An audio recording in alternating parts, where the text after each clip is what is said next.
আসসালামু আলাইকুম। এসএসসি 25 ব্যাচের সকল শিক্ষার্থীরা তোমাদের সকলকে আজকের ভিডিওতে স্বাগত জানাচ্ছি। তো আজকে আমরা যে চ্যাপ্টারটা শিখব সেটা হচ্ছে যে এসএসসি 25 ব্যাচের জন্য সেটা হলো কেমিস্ট্রি রসায়নের চতুর্থ অধ্যায় অর্থাৎ পর্যায় সারণী। তো এটা অনেক ইম্পর্ট্যান্ট একটা চ্যাপ্টার। এই চ্যাপ্টার থেকে তোমাদের একটা সিকিউ, তোমরা যেই বোর্ড থেকেই পরীক্ষা দাও না কেন, এই চ্যাপ্টার থেকে একটা সিকিউ কমন আসবে ইনশাআল্লাহ। আল্লাহ চাহে তো একটা সিকিউ কমন আসবে ইনশাআল্লাহ। তো এখন আমি তোমাদের প্রতিদিনের ভিডিওর মতোই আজকের ভিডিওতেও দেখা যাচ্ছে যে আমি দুইটা গুড নিউজ দিয়ে শুরু করব। প্রথম গুড নিউজটা হচ্ছে তোমাদের প্রত্যেকে আমি যে পড়ানোর সময় অবশ্যই তোমরা শুরু থেকে শেষ পর্যন্ত ক্লাসটা মনোযোগ দিয়ে দেখবে এবং আমি যা কিছু বোর্ডে লিখবো তোমরা লিখে নিবে। হ্যাঁ, আর হচ্ছে আমি যে এইচডব্লিউগুলো দিব সেই এইচডব্লিউগুলো তোমরা টাইমলি করবে। তো এর মাধ্যমে গুড নিউজটা হচ্ছে তোমাদের এসএসসি 25 যে পরীক্ষাটা অনুষ্ঠিত হবে সেই এসএসসি পরীক্ষায় তোমরা 80%, আল্লাহ চাহে তো 80% প্লাস তোমরা কমন পাবে ইনশাআল্লাহ। আর দ্বিতীয় যে গুড নিউজটা সেটা হচ্ছে তোমাদের যেই ক্লাসগুলো আমি নিব আমি আমার বেস্ট ট্রাই করব এই অক্টোবর মাসের মধ্যে তোমাদের রসায়ন যে বিষয়টা আছে কেমিস্ট্রি এসএসসি 25 এর জন্য কেমিস্ট্রি টোটালটা কমপ্লিট করে দেওয়ার জন্য আমি আমার নিজের বেস্ট ট্রাই করবো ইনশাআল্লাহ। এবং অক্টোবরের পর নভেম্বর মাসে আমি আমার নিজের বেস্ট ট্রাই করব তোমাদের ফিজিক্স যে বিষয়টা আছে, অর্থাৎ আমি যে দুইটা বিষয় নিই কেমিস্ট্রি এবং ফিজিক্স বিষয়টা আমি এসএসসি 25 ফাইনাল রিভিশন ব্যাচ তোমাদের জন্য এসএসসি পরীক্ষায় যা কিছু লাগবে সকল কিছু কভার করে আমি নভেম্বর মাসের মধ্যে বেস্ট ট্রাই করব যে তোমাদের ফিজিক্সটা কমপ্লিট করে দেওয়ার জন্য ইনশাআল্লাহ। তো এখন কথা হচ্ছে যে এই যে আমি যে সকল ক্লাসগুলো যে নিব সকল ক্লাসগুলো নেওয়া কমপ্লিট করার পর অর্থাৎ পর্যায়ক্রমে কেমিস্ট্রি এবং ফিজিক্স এইগুলো কমপ্লিট করার পর সকল কিছু যখন কমপ্লিট হয়ে যাবে তখন একটা এক্সামের আয়োজন করা হবে, একটা পরীক্ষার আয়োজন করা হবে ইনশাআল্লাহ। হ্যাঁ, আর সেখানে আজকের ভিডিওর তার আগে বলে রাখি যে আজকের ভিডিওর স্পন্সর হচ্ছে abdar.com। তোমরা তাদের ফেসবুকে তাদের পেজ পেয়ে যাবে AABDAR আবদার। তোমরা ফেসবুকে abdar.com লিখে সার্চ করলেই তাদের ফেসবুক পেজ পেয়ে যাবে। দেখা যাচ্ছে যে তারা ট্রিমার, তারপর হচ্ছে রিং লাইট, তারপর ট্রাইপড এই জাতীয় অ্যাক্সেসরিজ আইটেমসগুলো তারা সেল করে। তো তারাই আমাদের যে পরীক্ষাটা সেই পরীক্ষার স্পন্সর থাকবে abdar.com। তাদের তরফ থেকে টোটাল একটা পরীক্ষার উপর 15,000 টাকা প্রাইজ মানি থাকবে ইনশাআল্লাহ।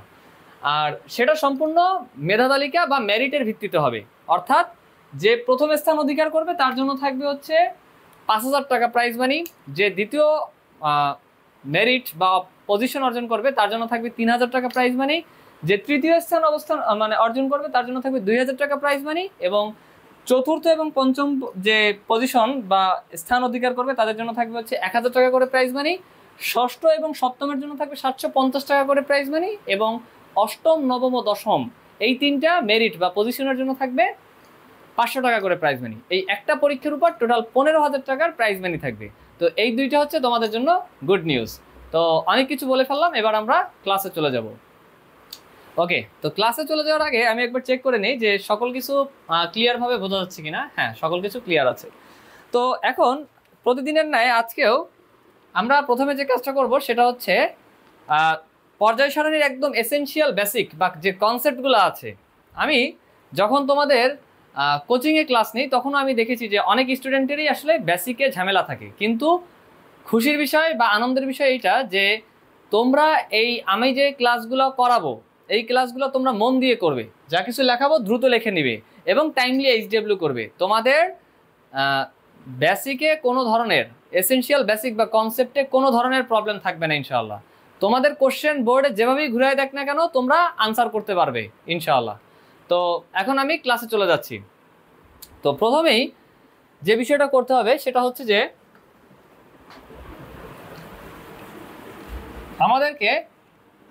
আজকে আমাদের লেকচার নাম্বার হচ্ছে 2। আমি লাস্ট আরেকবার চেক করছি যে সব কিছু ক্লিয়ার বোঝা যাচ্ছে কিনা। হ্যাঁ, সকল কিছু ক্লিয়ার বোঝা যাচ্ছে। আচ্ছা, আজকে আমাদের লেকচার নাম্বার 2 আর আমাদের তারিখ হচ্ছে লেকচার নাম্বার 2 আজকে লেকচার নাম্বার 2। আর আমি যেই তারিখে ক্লাস নিচ্ছি সেটা হচ্ছে 2 তারিখ, 2/10। আপলোড ডেট না, এটা হচ্ছে আমি যে ক্লাস নিচ্ছি বা রেকর্ড করতেছি এই ডেট 2/10/2024 24।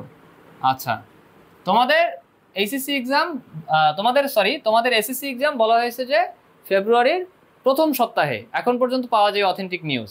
তো আমি তোমাদের প্রতি লাস্ট যে আহ্বান করবো সেটা হচ্ছে যে তোমরা সবসময় নিজেদের মধ্যে প্যাশন্স রাখবে, এবং এখন এই যে সময়টা আছে প্রতিটা দিন তোমরা তোমাদের নিজেদের বেস্টটা দিয়ে তোমরা স্টাডি চালিয়ে যাবে।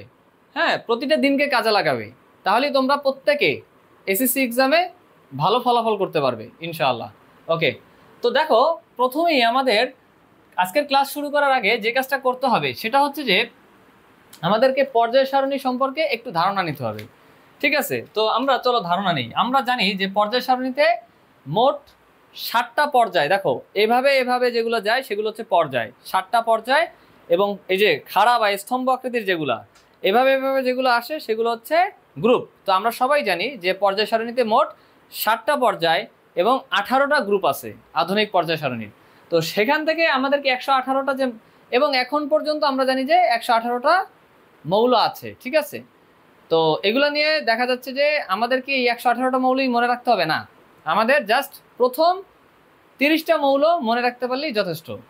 হ্যাঁ, তো এখন বিষয় হচ্ছে যে তার মধ্যে পর্যায় সারণীর একটু রোডম্যাপটা আমাদেরকে ক্লিয়ারভাবে মাথায় স্ক্যান করে রাখতে হবে, মাথায় ছবি তুলে রাখতে হবে। ঠিক আছে, আমরা চোখ দিয়ে দেখে মাথায় ওইটাকে স্ক্যান করে রাখতে হবে কিছু রোডম্যাপ সেটা, এবং সেই যে ধারণাটা সেটাই হচ্ছে যে আমি এখন দিচ্ছি। তো দেখো প্রথমত আমরা জানি যে হাইড্রোজেন, ধরো আমি প্রথমে এই গ্রুপ নাম্বার 1 আঁকাইলাম,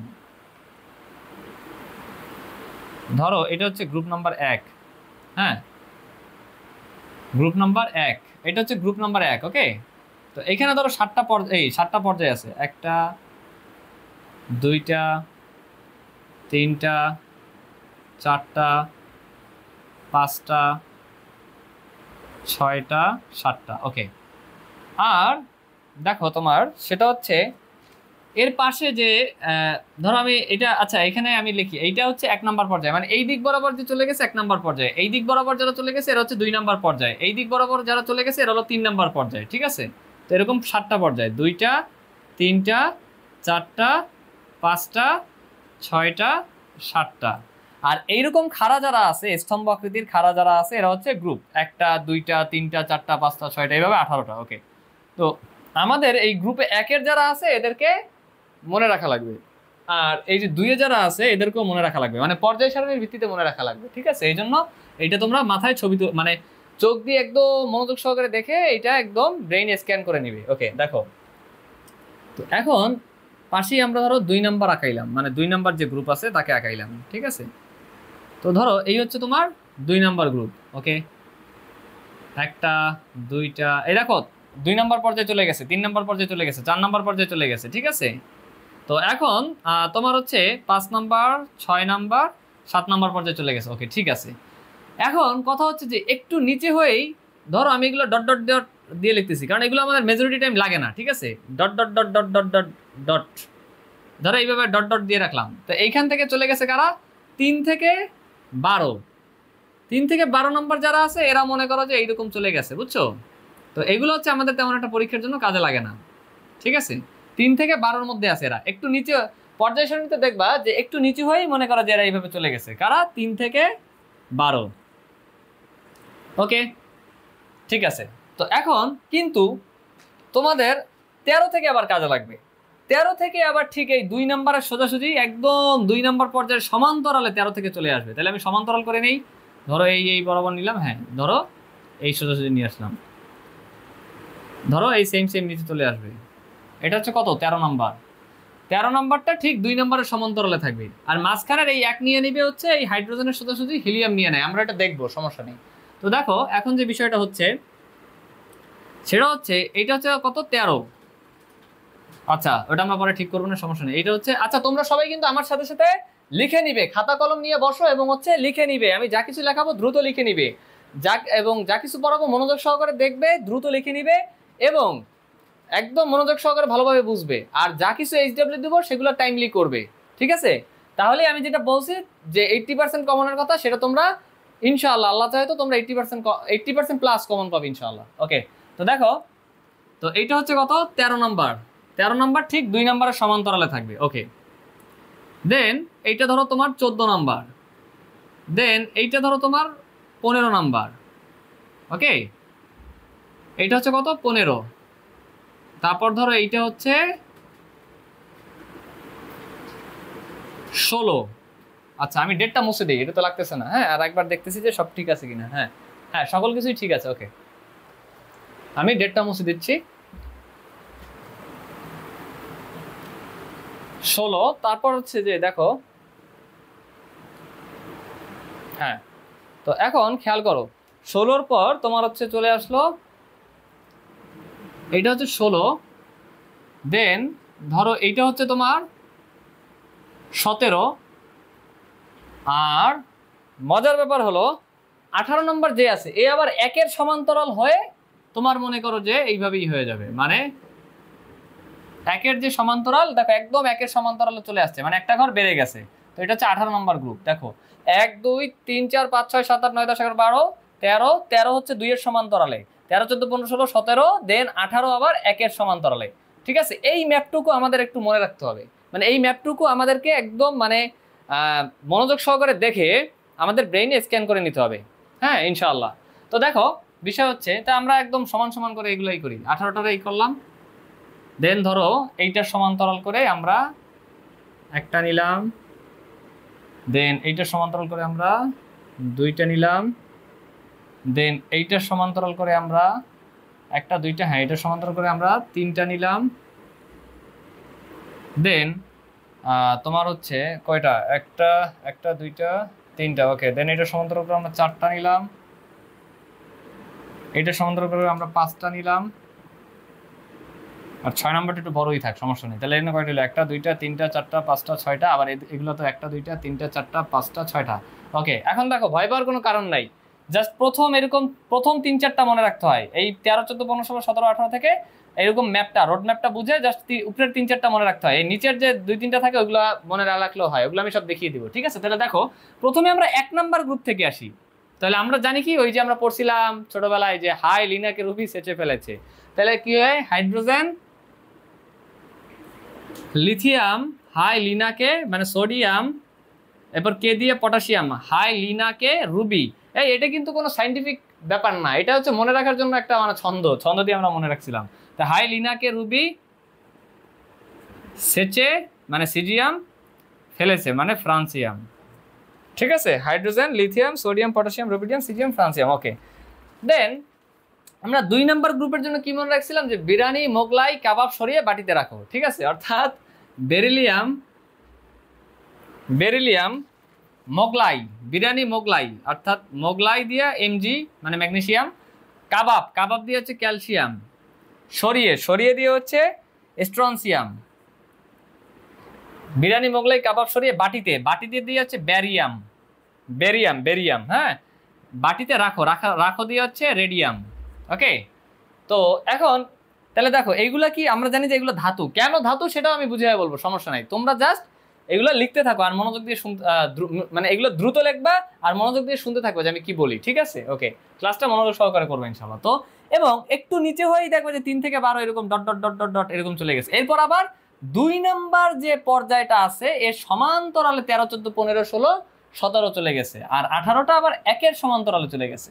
তো একের সমান্তরালে 2 জন থাকে, একটা হচ্ছে হাইড্রোজেন আর একটা হচ্ছে হিলিয়াম, একটা হাইড্রোজেন একটা হিলিয়াম। আচ্ছা, আমরা ওইখানে পরে আসবো, এখন 13 নাম্বারটা দেখি। 13 নাম্বারে কি আছে, তো আমরা জানি সবাই, সেটা হচ্ছে 13 নাম্বার যে ছন্দটা, এটা একটু মানে মজার ছন্দ, সেটা হচ্ছে বর এলে গেলাম ইন্ডিয়া থাইল্যান্ড, মানে এটা মনে রাখার জন্য ছন্দ, সাইন্টিফিক কিছু না। ঠিক আছে, তাহলে সেই রেসপেক্টে আমরা জানি এখানে হবে হচ্ছে বোরন, তারপর হচ্ছে অ্যালুমিনিয়াম, দেন হলো গ্যালিয়াম, বর দিয়ে বোরন, এলে দিয়ে অ্যালুমিনিয়াম, আর গ্যালাম দিয়ে হচ্ছে গ্যালিয়াম, দেন হচ্ছে ইন্ডিয়া দিয়ে হচ্ছে ইন্ডিয়াম, দেন হচ্ছে থাইল্যান্ড দিয়ে টিআই, আর হচ্ছে যে এটা দিয়ে হচ্ছে নিহোনিয়াম। এখন কথা হচ্ছে এই যে ইন্ডিয়াম, তারপর হচ্ছে টিএল, আর হচ্ছে এনএইচ দিয়ে হচ্ছে নিহোনিয়াম, এই তিনটা মনে রাখলেও চলবে, কিন্তু এই উপরের তিনটা মনে রাখা লাগবে, বর এলে গ্যালাম, অর্থাৎ বোরন, অ্যালুমিনিয়াম, গ্যালিয়াম, এই তিনটা মনে রাখা লাগবে। 14 নাম্বার যেটা আছে, 14 নাম্বার হচ্ছে এটা সহজ, সহজ মানে আরো সহজ, যে এটা ছন্দ হচ্ছে সি ছি জেনে শুনে পালালে, অর্থাৎ সি দিয়ে ধরো তোমার কি কার্বন, 14 নাম্বার গ্রুপের খেলা চলতেছে, 14 নাম্বার গ্রুপে কারা আছে, কার্বন, সি ছি, অর্থাৎ কার্বন, সি দিয়ে ধরো কার্বন, আবার সি দিয়ে সি ছি মানে সিলিকন, হ্যাঁ, সি সি জেনে শুনে পালালে, তাহলে জেনে শুনে দিয়ে, জেনে দিয়ে জার্মেনিয়াম, জিই জার্মেনিয়াম, ঠিক আছে, জেনে সি ছি জেনে শুনে পালালে, তো শুনে দিয়ে কি হবে, জার্মেনিয়ামের পর হচ্ছে শুনে দিয়ে হচ্ছে টিন মানে এসএন মানে শুনে টিন, ঠিক আছে, আর হচ্ছে পালালা দিয়ে ধরো লেট, লেট, লেট কিভাবে লেখে, পিবি, ওকে। আচ্ছা, আর হচ্ছে এখানে এফএল। এখন কথা হচ্ছে এই নিচের তিনটা মনে রাখার দরকার নাই, জাস্ট উপরের তিনটা মনে রাখলেই হবে, যে 14 নং গ্রুপে, হ্যাঁ ঠিক আছে, এখানে এখানে কি জানো ছিল, ওই যে উদ্দীপকে বিশেষ করে এইটা হচ্ছে খুবই পপুলার উদ্দীপক, দেখবা যে পর্যায় সারণীর কিছু একটা অংশ দিয়ে দেয়, ঠিক আছে। তো এই মানে সেই রেসপেক্টে দেখা যাচ্ছে যে এইটুক রোডম্যাপ মানে মাথায় রাখা, স্ক্যান করে রাখা মাথায়, মনোযোগ সহকারে দেখে, হ্যাঁ দরকার হলে 2-3 বার প্র্যাকটিস করে, খুবই ইম্পর্টেন্ট একটা ব্যাপার, ঠিক আছে। তো 15 নম্বর যেটা, সেটা হচ্ছে নাফিস আছে আন্টির বাসায়, তাহলে নাফিস দিয়ে কি, নাফিস দিয়ে হলো নাইট্রোজেন, নাফিস দিয়ে কি, নাফিস দিয়ে নাইট্রোজেন, নাফিস, ফিস একটা প থাকে কিন্তু, ওইখান থেকে আসে কি, ওইখান থেকে আসে হচ্ছে ফসফরাস, ঠিক আছে। তারপর হচ্ছে আছে, আছে দিয়ে কি, আর্সেনিক, আর্সেনিক, দেন হচ্ছে আন্টির আন্টি, আন্টি এসবি, এটা দিয়ে বোঝা যাচ্ছে অ্যান্টিমনি, আন্টির বাসায়, ঠিক আছে, বাসায় দিয়ে ওখানে আমরা বুঝি বিসমাথ, বিসমাথ, আর লাস্টে একটা আছে সেটা হচ্ছে মস্কোভিয়াম, এমসি। দেখো এই নিচের তিনটা মনে না রাখলেও হবে, কিন্তু তোমাদের জন্য এই যে নাইট্রোজেন, ফসফরাস, আর্সেনিক 15 নম্বর গ্রুপে আছে, এতটুকু হচ্ছে মাথায় স্ক্যান করে রাখা লাগবে মাস্ট। 16 নাম্বার হচ্ছে ও এসএসসি তে পড়ে, একটা জিনিস খেয়াল করো, একটা জিনিস খেয়াল করো, যদি দেখো এই যে 2 নাম্বার পর্যায়ে সোজাসুজি কিন্তু এরা আছে, বোরন, কার্বন, নাইট্রোজেন, এরা কিন্তু 2 নাম্বার পর্যায়ের একদম সমান্তরালে আছে, ঠিক আছে। কোশ্চেনে কিন্তু দিয়ে দেয় এরকম 2 নাম্বার পর্যায়ে 13 নাম্বার গ্রুপ, 2 নাম্বার পর্যায়ে 14 নাম্বার গ্রুপ, 2 নাম্বার পর্যায়ে 15 নাম্বার গ্রুপ। তো ওইখান থেকে কিন্তু এইভাবে রোড ম্যাপটা মাথায় রেখেই আইডেন্টিফাই করতে হয়, কারণ পরীক্ষায় দেখা যাচ্ছে যে কিন্তু টাইম, সময়ের ব্যাপারটা মানে সময় মেনটেন করা, ঠিক আছে, অনেক ইম্পর্টেন্ট একটা ব্যাপার।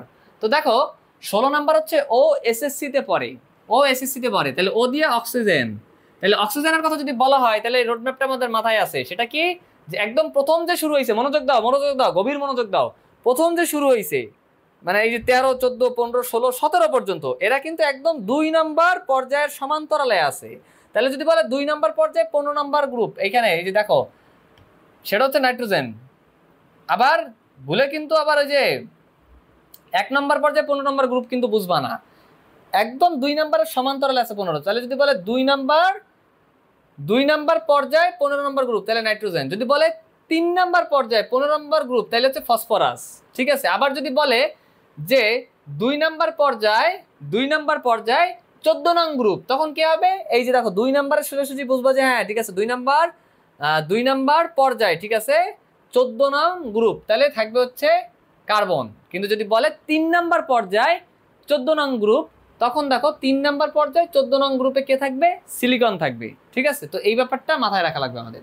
তাহলে ও এসএসসি তে পড়ে, তাহলে অক্সিজেন, সালফার, তারপর হচ্ছে সেলেনিয়াম, ও এসএসসি তে পড়ে, টিই, তারপর হচ্ছে তোমার তারপর হচ্ছে পোলিয়াম, পিও, আর হচ্ছে এলভি। এখন কথা হচ্ছে এই নিচের তিনটা, এই নিচের 4টা মনে রাখার কোনো দরকার নেই, শুধু এই অক্সিজেন আর সালফার মনে রাখবা, যে 2 নাম্বার দেখো 2 নাম্বার পর্যায়ে একদম সমান্তরালে চলে গেছে, এবং 16 নাম্বার গ্রুপ কে আছে, অক্সিজেন আছে। আবার 3 নাম্বার পর্যায়ে একদম সোজাসুজি সমান্তরালে চলে গেছে, এবং 16 নাম্বার গ্রুপ কে আছে, সালফার আছে। তো এই ব্যাপারটা এইভাবে মাথায় রাখা লাগবে। তাহলে যদি বলা হয় 2 নাম্বার পর্যায়ে 17 নাম্বার গ্রুপ কে থাকবে, প্রথম শুরু হয় কাকে দিয়ে, ফ্লোরিন দিয়ে প্রথমে শুরু হয়, তাহলে এখানে থাকবে ফ্লোরিন। তাইলে এটা আমরা জানি যে 17 নম্বরের ইসি কারা আছে, এটা তো ওই যে হ্যালোজেন যারা যারা সামুদ্রিক লবণ উৎপাদনকারী, fluorine, chlorine, bromine and iodine. তাহলে ফ্লোরিন, ক্লোরিন, ব্রোমিন, আয়োডিন। এখন কথা হচ্ছে আরো আছে, কারা কারা আছে বলো তো? এখানে আছে হচ্ছে এটি অ্যাস্টাটিন, এই আরেকজন কে, আরেকজন হচ্ছে টেনিসিন, টিএস। ওকে, আর 18 নম্বর গ্রুপে একদম দেখো 1 নম্বর পর্যায়ের সোজাসুজি হচ্ছে 1 নম্বর পর্যায়ের সোজাসুজি একজন আছে, তার নাম হচ্ছে হিলিয়াম। কিন্তু 2 নম্বর পর্যায়ের সোজাসুজি অনেকে আছে, যেমন দেখো lithium, beryllium, boron, carbon, nitrogen, oxygen, phosphorus. তো এই যে এতটুকু রোড ম্যাপ দেখো, এই রোড ম্যাপ মানে এই যে 1 নম্বর গ্রুপের একটুক, এই যে আমার সোজাসুজি দেখো 1 নম্বর গ্রুপের 1 নম্বর গ্রুপ পুরোটা মনে রাখা লাগবে। সেটা তো আমরা ছন্দ জানি যে হাই লিনা কেরুবি ছেঁচে ফেলেছে, ঠিক আছে? অর্থাৎ hydrogen, lithium, sodium, potassium, rubidium, caesium, francium. আর এখানে আমরা জানি যে ছন্দ দিয়ে বিরিয়ানি, মোগলাই, কাবাব সরিয়ে বাটিতে রাখা, অর্থাৎ beryllium, magnesium, calcium, strontium, barium and radium. Okay, আর কথা হচ্ছে এইখান থেকে এই যে 13 থেকে 17 পর্যন্ত জাস্ট প্রথম দুইটা মানে এই যে দেখো পর্যায় 2 এর সোজাসুজি যারা আছে এদের, এবং পর্যায় 3 এর সোজাসুজি যারা আছে এদের, 13 থেকে 17 পর্যন্ত এইটুকু আমাদের ব্রেইনে স্ক্যান করে রাখতে হবে। যেমন 13তে আছে বোরন, অ্যালুমিনিয়াম, এরপর হচ্ছে কার্বন, সিলিকন, এরপর nitrogen, phosphorus, oxygen, sulphur, fluorine, chlorine, এতটুকু স্ক্যান করে রাখলেই হবে। আর এই 17 নম্বর গ্রুপে যারা আছে এদের মধ্যে এই 4টা মনে রাখতে হবে, যে ফ্লোরিন, ক্লোরিন, ব্রোমিন, আয়োডিন, এই 4টা মাস্ট মাথায় রাখা লাগবে। এরা কি? এরা হচ্ছে হ্যালোজেন, মানে সামুদ্রিক লবণ উৎপাদনকারী। আর 18 নম্বর গ্রুপে যে 7 জন আছে, 1 2 3 4 5 6 7, এই 7 জনকে আবার টোটালটা কি মনে রাখতে হবে, কারণ এরা হচ্ছে নিষ্ক্রিয় গ্যাস, বুঝছো তো, দিয়ে দিতে পারে। তো হিলিয়াম, দেন আমরা জানি কি হিলিয়াম, নিয়ন, আর্গন, ক্রিপ্টন, জেনন, রেডন, লাস্টে কে? লাস্টে হচ্ছে অর্গানেশন, ঠিক আছে? তো এই রোড ম্যাপটা আমাদেরকে মাথায় রাখা লাগবে। তো এখন কথা হচ্ছে এইখান থেকে বেশ কিছু ব্যাপার আছে, সেটা কি? সেটা হচ্ছে এই যে 1 আর 2 নাম্বারে তোমরা যাদেরকে দেখতেছো, এই 1 আর 2 নাম্বার হচ্ছে মানে 1 নাম্বার গ্রুপ এবং 2 নাম্বার গ্রুপে যারা আছে তারা ধাতু। কেন ধাতু সেটা আমরা দেখতেছি, ঠিক আছে? আগে লেখো যে 1 আর 2 নাম্বারে যারা আছে এইভাবেই করে লিখবা যে এরা কি বাবা? এরা হচ্ছে ধাতু, এরা হচ্ছে ধাতু, ঠিক আছে? আর এই 17 নম্বর গ্রুপে যারা আছে এরা হলো অধাতু। এরা কি? 17 নম্বর গ্রুপে যারা আছে এদেরকে কি বলে? এদেরকে বলে হচ্ছে অধাতু। হ্যাঁ, এদের আরেকটা নাম আমরা জানি কি? হ্যালোজেন। কেন এদের হ্যালোজেন বলে? 17 নম্বর গ্রুপের এই ফ্লোরিন, ক্লোরিন, ব্রোমিন এবং আয়োডিন, এইগুলোকে কেন হ্যালোজেন বলে? কারণ হচ্ছে এরা হলো সামুদ্রিক লবণ উৎপাদনকারী, ঠিক আছে? তো এখন এদেরকে কি বলে? হ্যালোজেন বলে। আর এই 18 নম্বর গ্রুপে যারা আছে তোমরা এইভাবে লিখে নিবে খাতাটাকে। আমি আশা রাখতেছি যে খাতাটাকে তোমরা এই যে খাতাটাকে এভাবে মানে রেক্ট্যাঙ্গুলার শেপে নিয়ে তারপর তোমরা এটা মানে করছো, মানে লিখে নিছো। আচ্ছা দেখো 18 নম্বর গ্রুপে যারা আছে এরা হচ্ছে নিষ্ক্রিয় গ্যাস। এরা কেন নিষ্ক্রিয় গ্যাস? কারণ এদের যে প্রধান শক্তি স্তর, এদের বাইরের যে শক্তি স্তর আছে সেই শক্তি স্তরে এদের অষ্টক পূর্ণ থাকে, মানে এরা হচ্ছে ফুল স্টেবল, সম্পূর্ণ স্থিতিশীল, ঠিক আছে? তো এই জন্য অষ্টক পূর্ণ থাকায় এদের বাইরের যে শক্তি স্তর আছে, প্রধান শক্তি স্তর, সেটা অষ্টক পূর্ণ থাকার কারণে এরা কি থাকে? এরা হচ্ছে দেখো সর্ববহিষ্ঠ শক্তি স্তর, হ্যাঁ সর্ববহিষ্ঠ শক্তি স্তর অষ্টক পূর্ণ থাকে। এখন দেখো অষ্টক পূর্ণ থাকলে কি হয় আমি উদাহরণ দিয়ে বুঝাবো, কোনো সমস্যা নাই। এদের মানে সোজা কথা এইটুকু মনে রাখতে হবে যে এই যে 18 নম্বর গ্রুপে যারা আছে হিলিয়াম, নিয়ন, আর্গন, ক্রিপ্টন, জেনন, রেডন এবং অর্গানেশন, এদের সর্ববহিষ্ঠ শক্তি স্তর অষ্টক পূর্ণ থাকে। মানে এদের ধরো লাস্টের ধরার মতো জায়গা আছে যে কয়টা, লাস্টের ছেলে যে কয়টা একদম থাকলে এরা একদম পরিপূর্ণ, মানে একদম ফুল, কোনো অভাব অনটন এদের নাই, এরকম একটা কন্ডিশন। সেটা কি? লাস্টে 8টা থাকা। যেমন হিলিয়ামের বেলায় কি হয়? হিলিয়ামের বেলায় এই যে এদের প্রত্যেকের অষ্টকপূর্ণ আছে, কিন্তু হ্যাঁ হিলিয়ামের বেলায় অষ্টকপূর্ণ না। কারণ কি? 1s2, হিলিয়ামের ইলেকট্রন বিন্যাস জানি আমরা 1s2, অর্থাৎ এদের হিলিয়ামের একদম বাইরের ছেলে 2টা ধরে, মানে এদের যে শেষের যে এইটা মানে সর্ববহিষ্ঠ যে শক্তি স্তরটা, সর্ববহিষ্ঠ শক্তি স্তরে 2টা ইলেকট্রন ধরে, তো ওর 2টাই আছে, ওর তো আর কোনো মানে এখানে অভাব অনটন নাই, ঠিক আছে? মানে ওই যে আমি এর আগের ক্লাসে, যারা আগের ক্লাস দেখো নাই, আমি আগে বারবার বলতেছি, আমি কমেন্টে এবং ডেসক্রিপশন বক্সে আগের ক্লাসের লিঙ্ক দিয়ে দিব। তোমরা যারা আগের ক্লাসটা করো নাই অবশ্যই আগের ক্লাস দেখে তারপর এই ক্লাস করতে আসবে, না হলে অনেক কিছুই বুঝবা না। আমি বলছি আগেও বলছি আবারও বলতেছি, অবশ্যই সিরিয়াল অনুসারে ক্লাস করবা। অর্থাৎ লেকচার 1, লেকচার 2, লেকচার 3, মানে ক্লাস 1, ক্লাস 2, ক্লাস 3, এভাবে 4, 5, 6, 7, 8 একদম লাস্ট পর্যন্ত তোমরা সিরিয়াল অনুসারে সিরিয়াল মেনটেন করে ক্লাসগুলো করবা। তাহলেই তোমাদের আর কারো বেসিকে কোনো প্রবলেম থাকবে না ইনশাল্লাহ। পরীক্ষায় যেভাবেই, এসএসসি পরীক্ষায় যেভাবেই কোশ্চেন তোমাদের ঘোরানো হোক না কেন, আমার একদম মানে আমি মনে প্রাণ এটা বিলিভ করি তোমরা সবাই পারবে। যেভাবেই কোশ্চেনটা ঘুরাক না কেন তোমরা সবাই পারবে ইনশাল্লাহ। তো দেখো 18 নম্বর গ্রুপে যারা আছে এদের এই হিলিয়াম যে বেচারা আছে এর হচ্ছে 1s2, অর্থাৎ বাইরের যে সর্ববহিষ্ঠ যে শক্তি স্তর সেটা পরিপূর্ণ। কেন? কারণ ওই যে এস অরবিটালে কয়জন থাকতে পারে? ম্যাক্সিমাম 2 জন থাকতে পারে, এই জন্য 1s2। কিন্তু অন্যান্য যারা আছে তাদের যে সর্ববহিষ্ঠ শক্তি স্তর সেখানে 8টা করে, মানে 8টা করে থাকলে হচ্ছে এরা একদম পরিপূর্ণ হয়ে যায় ইলেকট্রন দ্বারা, ঠিক আছে? তো ওই 8টা করেই থাকে, মানে অষ্টকপূর্ণ থাকে সর্ববহিষ্ঠ শক্তি স্তর, যে কারণে এরা সম্পূর্ণ স্টেবল বা স্থিতিশীল। আগের ক্লাসে আমি বলেছিলাম না যে দেখো যে মহান আল্লাহ তাআলা যে কোরআনের অনেক জায়গায় বলছে যে তোমরা কি মানে ধৈর্যশীলদের সাথে মহান আল্লাহ তাআলা আছেন, ঠিক আছে? নিশ্চয়ই ধৈর্যশীলদের সাথে মহান আল্লাহ তাআলা আছেন। তো দেখো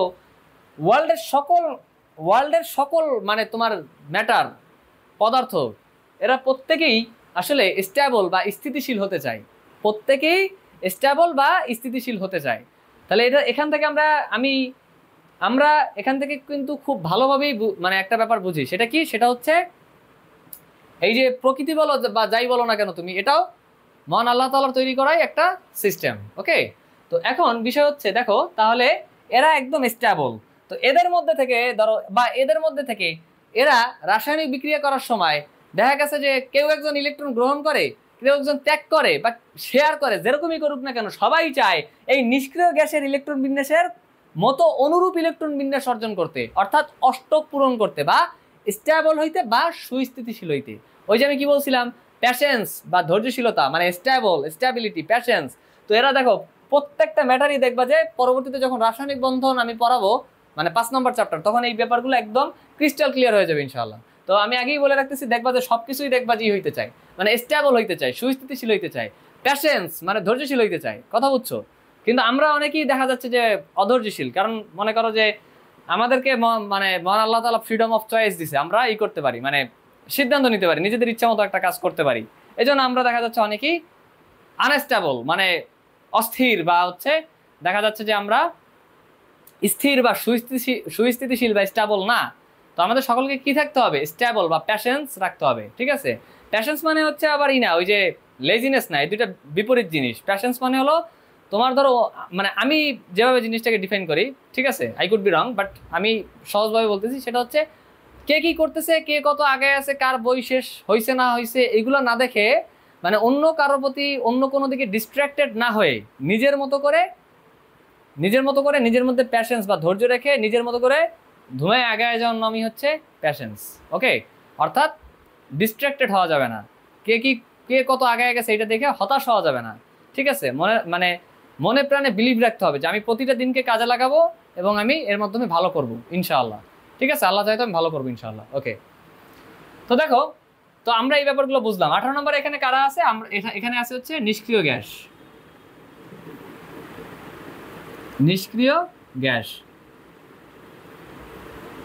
এদের নিষ্ক্রিয় গ্যাস কেন বলে? কারণ হচ্ছে সর্ববহিষ্ঠ শক্তি স্তর অষ্টক পূর্ণ থাকে।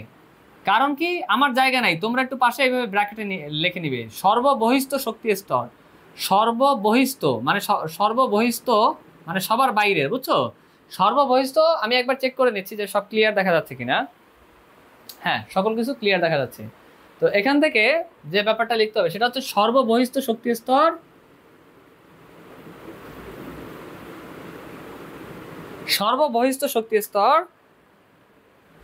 অষ্টক পূর্ণ থাকে।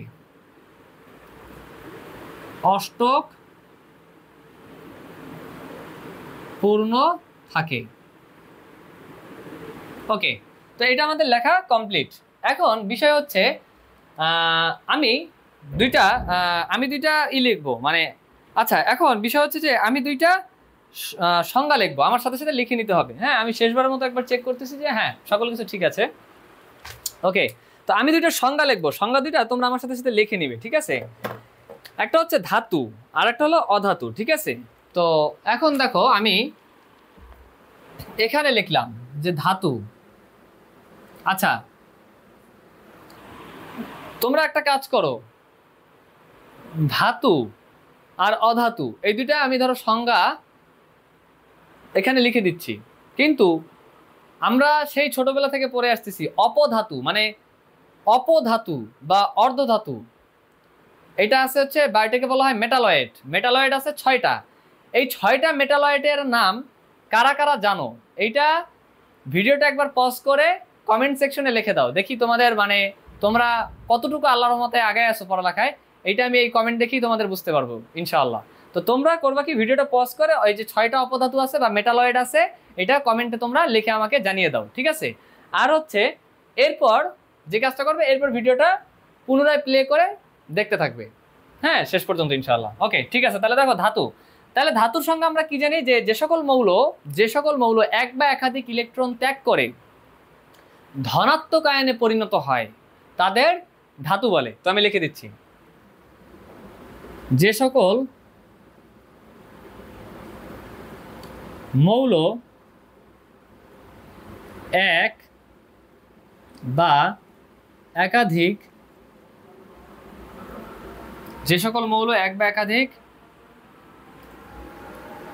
ইলেকট্রন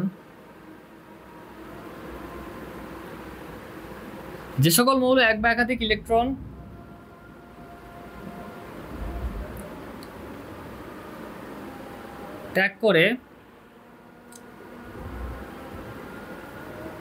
ধনাত্মক আয়নে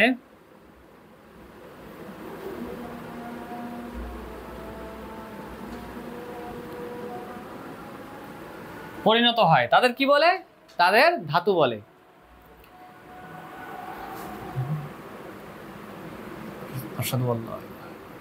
তাদের ধাতু বলে। আচ্ছা এখন একটা এক্সাম্পল দেই তো। দেখো আমি কিন্তু আগেই লিখে দিয়েছি কারা ধাতু, তবে হ্যাঁ এখানে একটা কথা আছে, এইখানে সবগুলোই ধাতু একজন ছাড়া। সে কে? সে হলো হাইড্রোজেন, ঠিক আছে? সে কে? সে হলো হাইড্রোজেন। তাহলে এখানে একটা কাজ করো, এখানে একটা তীর চিহ্ন বের করো। এই 1 নম্বর গ্রুপ এবং 2 নম্বর গ্রুপে যারা আছে সবাই হচ্ছে ধাতু, শুধু একজন ধাতু না, একজন হচ্ছে অধাতু। সে কে? সে হলো হাইড্রোজেন। তো এ হচ্ছে অধাতু।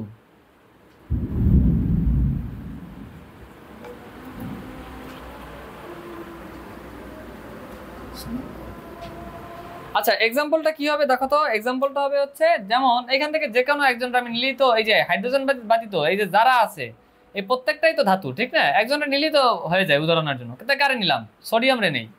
যেমন দেখো সোডিয়াম, এই সোডিয়াম কি হয় বিক্রিয়াকালে? দেখো সোডিয়াম আমরা জানি যে সোডিয়াম হচ্ছে 1s2 2s2 2p6 3s on.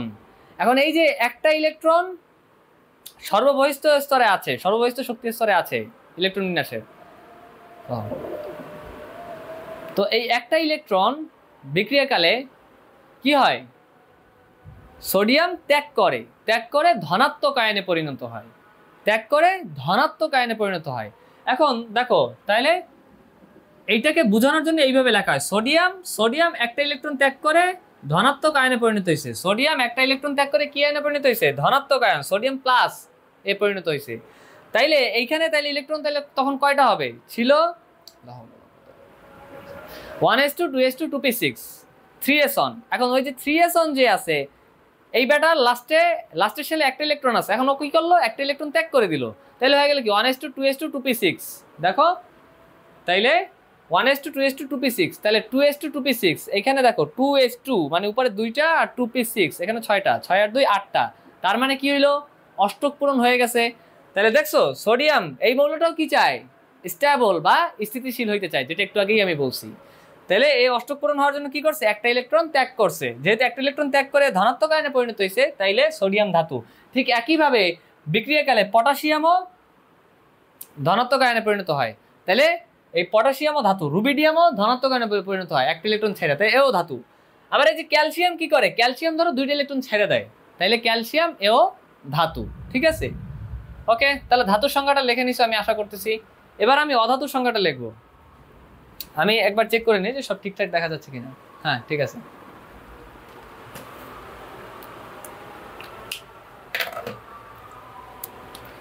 আল্লাহু আকবার, আল্লাহু আকবার।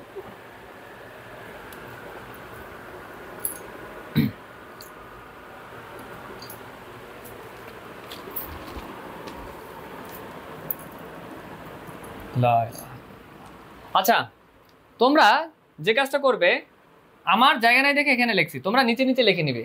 আবার আমার জায়গা নাই দেখে আমি এখানে লিখতেছি, তোমরা কি করবে, তোমরা নিচে নিচে লিখে নিবে। ঠিক আছে? এবার হচ্ছে অধাতুর সংজ্ঞা। অধাতু, অধাতু। দেখো বাবা, অধাতুর সংজ্ঞাটা কি? এইটার ব্যতিক্রম, অর্থাৎ ধাতু ইলেকট্রন ত্যাগ করছে, তাই এই জন্য ধাতু।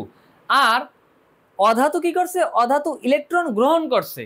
অধাতু কি করে? অধাতু ইলেকট্রন গ্রহণ করে। তাহলে ইলেকট্রন যদি সে গ্রহণ করে, ইলেকট্রনের চার্জ কি? আমরা জানি যে ইলেকট্রন নেগেটিভলি চার্জড, মানে ঋণাত্মক চার্জে চার্জিত। তাহলে যেহেতু একটা ঋণাত্মক জিনিসকে গ্রহণ করছে, তাইলে এর কি হবে, মানে মানে আয়নটা কি হবে? ঋণাত্মক আয়ন হবে। তাইলে আমরা বলতে পারি যে যে সকল মৌল এক বা একাধিক ইলেকট্রন গ্রহণ করে কি আয়নে পরিণত হয়? অধাতুগুলো ঋণাত্মক আয়নে। আর ধাতুগুলো কি আয়নে পরিণত হয়? একটা ইলেকট্রন ত্যাগ করছে, কি আয়নে পরিণত হয়েছে? ধনাত্মক আয়নে পরিণত হয়েছে। আর তোমার অধাতুগুলো হচ্ছে তোমার ঋণাত্মক আয়নে পরিণত হয়। ঠিক আছে? তাইলে অধাতুর ক্ষেত্রে হবে যেটা, যে সকল মৌল এক বা একাধিক ইলেকট্রন গ্রহণ করে ঋণাত্মক আয়নে পরিণত হয়, ঋণাত্মক আয়নে পরিণত হয়,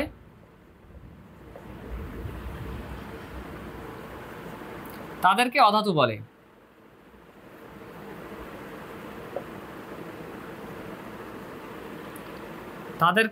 বলে।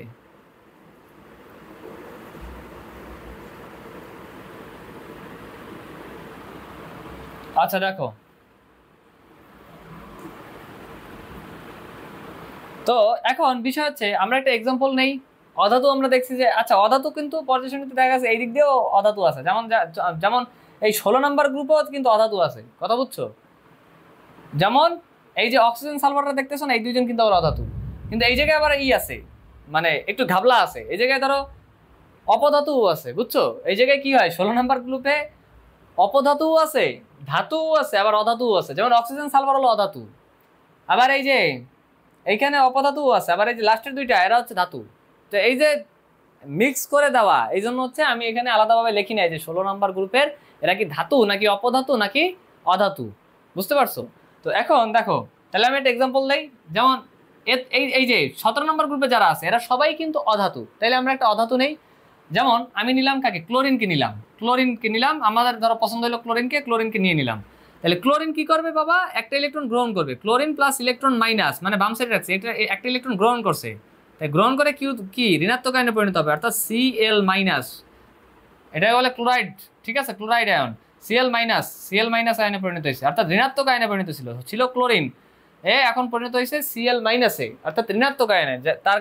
তাইলে আমরা বুঝতে পারি যে ক্লোরিন একটা অধাতু। আর এখানে কি ছিল? সোডিয়াম ছিল, একটা ইলেকট্রন ত্যাগ করছিল, তাহলে একে আমরা এই যে সোডিয়াম প্লাসে পরিণত হয়েছিল, তাহলে আমরা বলতে পারি সোডিয়াম একটা ধাতু। আশা করছি যে পুরো ব্যাপারটা তোমরা বুঝতে পারছো। এখন এখান থেকে আর 2-3টা ছোটখাটো ব্যাপার আমাদের বোঝা লাগবে, তারপরেই আমরা একদম ডিরেক্ট বোর্ডের কোশ্চেন সলভ করতে চলে যাবো ইনশাআল্লাহ। তো ঠিক আছে, হ্যাঁ দেখতে পাচ্ছি যে সবকিছু ক্লিয়ারলি বোঝা যাচ্ছে। হ্যাঁ ঠিক আছে, আলহামদুলিল্লাহ। ওকে, তো এখন বিষয় হচ্ছে যে এখন 2টা প্রপার্টি শিখা লাগবে আমাদের, একদম 10 স্টার প্রপার্টি। গভীর মনোযোগ দাও। দেখো এখানে যে ঘটনাটা ঘটতেছে, একদম গভীর মনোযোগ দাও। একটা তীর চিহ্ন দাও, এইভাবে উপর থেকে নিচের দিকে একটা তীর চিহ্ন দাও। উপর থেকে নিচে নামলে কি হয়? উপর থেকে নিচে নামলে আমি বুঝাই দিব, দুশ্চিন্তার কোনো কারণ নাই, মনোযোগ সহকারে শুনতে থাকো এবং যা লিখি সেটা লিখতে থাকো। দেখো উপর থেকে যখন নিচে নামতে থাকে তখন পরমাণুর পারমাণবিক ব্যাসার্ধ বা সোজা কথায় পরমাণুর যে আকার সেটা বড় হইতে থাকে। তাহলে এই ব্যাপারটা আমি একবার লিখি, তারপর আমি বুঝিয়ে দিচ্ছি। উপর থেকে নিচে আকার বৃদ্ধি পায়, উপর থেকে নিচে, আমার সাথে সাথে দ্রুত লিখে নাও তাহলে বোঝাতে আমি বেশি টাইম দিতে পারবো। উপর থেকে নিচে একই গ্রুপের, হ্যাঁ এখানে লেখো, উপরে লেখো একই গ্রুপের, একই গ্রুপের উপর থেকে নিচে নামলে পারমাণবিক ব্যাসার্ধ বৃদ্ধি পায়। অর্থাৎ সোজা কথা পরমাণুর আকার বড় হয়, বুঝছো? পারমাণবিক ব্যাসার্ধ বৃদ্ধি পায়, পারমাণবিক ব্যাসার্ধ বৃদ্ধি পায়, বৃদ্ধি পায়, হ্যাঁ। অর্থাৎ পরমাণুর দেখো পারমাণবিক ব্যাসার্ধ ধরো কেন্দ্র থেকে একদম মানে শেষ পর্যন্ত পারমাণবিক ব্যাসার্ধ যদি বড় হয় তাহলে পরমাণুর আকারও বড় হবে। কিন্তু প্রশ্ন হলো যে কেন বড় হবে? হ্যাঁ, এটা খুবই ভালো একটা প্রশ্ন করছো। সেটা হচ্ছে কেন ব্যাসার্ধটা বাড়বে, অর্থাৎ পরমাণুটা উপর একই গ্রুপের উপর থেকে নিচে নামলে কেন পারমাণবিক ব্যাসার্ধ বৃদ্ধি পাবে? এটার কারণটা হচ্ছে নতুন শক্তি স্তর যুক্ত হয়। কি হয়? নতুন শক্তি স্তর। ওই যে বোর মডেল অনুসারে আমরা দেখছি না, আগের ক্লাস যারা দেখো না, আমি আবার বলতেছি ওইটা দেখে তারপর এই লেকচার করতে আসবা, ঠিক আছে? আর সিরিয়াল অনুসারে ক্লাস করবা। তো আমরা জানি কি, আমরা জানি যে ওই যে বোর যে মডেল দিছে না, যে অনুমোদিত বৃত্তাকার শেপে ঘুরে। হ্যাঁ, পরবর্তীতে তো তোমরা আরো পড়বা যে ওইটা উপবৃত্তাকার কক্ষপথ আসলে ঘুরে, যখন বড় হয় কোয়ান্টাম সংখ্যা পড়বা ইনশাআল্লাহ তখন। কিন্তু এখন কথা হচ্ছে নতুন শক্তি স্তর যখন যুক্ত হয়, ঠিক আছে? সাপোজ তুমি মনে করো যে একটা হাইড্রোজেন পরমাণু চিন্তা করো, হাইড্রোজেন। তো আমরা জানি যে পরমাণু চার্জ নিরপেক্ষ আগের লেকচার অনুসারে, ঠিক আছে? তো দেখলাম যে পরমাণু চার্জ নিরপেক্ষ, ঠিক আছে। একটা হাইড্রোজেনের এখানে একটা প্রোটন আছে, কোনো নিউট্রন নাই, সেটা আমরা জানি যে হাইড্রোজেনের যেটা 1 হাইড্রোজেন, অর্থাৎ যেটাকে বলা হয় প্রোটিয়াম, বা সোজা কথা হাইড্রোজেনের একটা পরমাণু আমরা চিন্তা করি, সেটা কোনো নিউট্রন নাই, একটা প্রোটন আছে, আর মনে করো যে একটা ইলেকট্রন আছে, ঠিক আছে?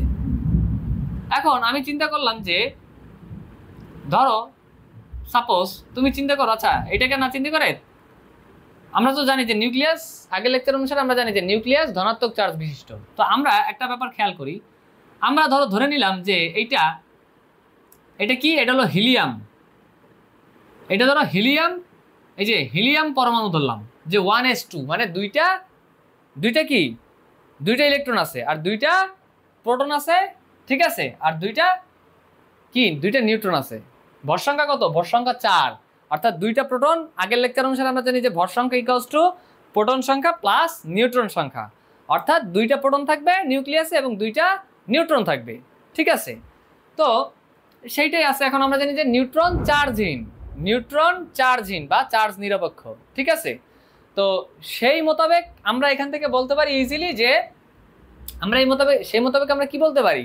সেই মোতাবেক আমরা বলতে পারি যে এটা প্লাস, মানে নিউক্লিয়াস যে পরমাণুর কেন্দ্রে যে থাকবে সে হচ্ছে প্লাস, পজিটিভ চার্জে চার্জিত। এখন কথা হচ্ছে যে দুইটা ইলেকট্রন ধরো হিলিয়ামকে কেন্দ্র করে ঘুরতেছে। এখন আমি ধরো এই হিলিয়ামের পরে নিয়নে চলে যেতে চাই। কোথায় চলে যেতে চাই? হিলিয়ামের পরে নিয়নে চলে যেতে চাই।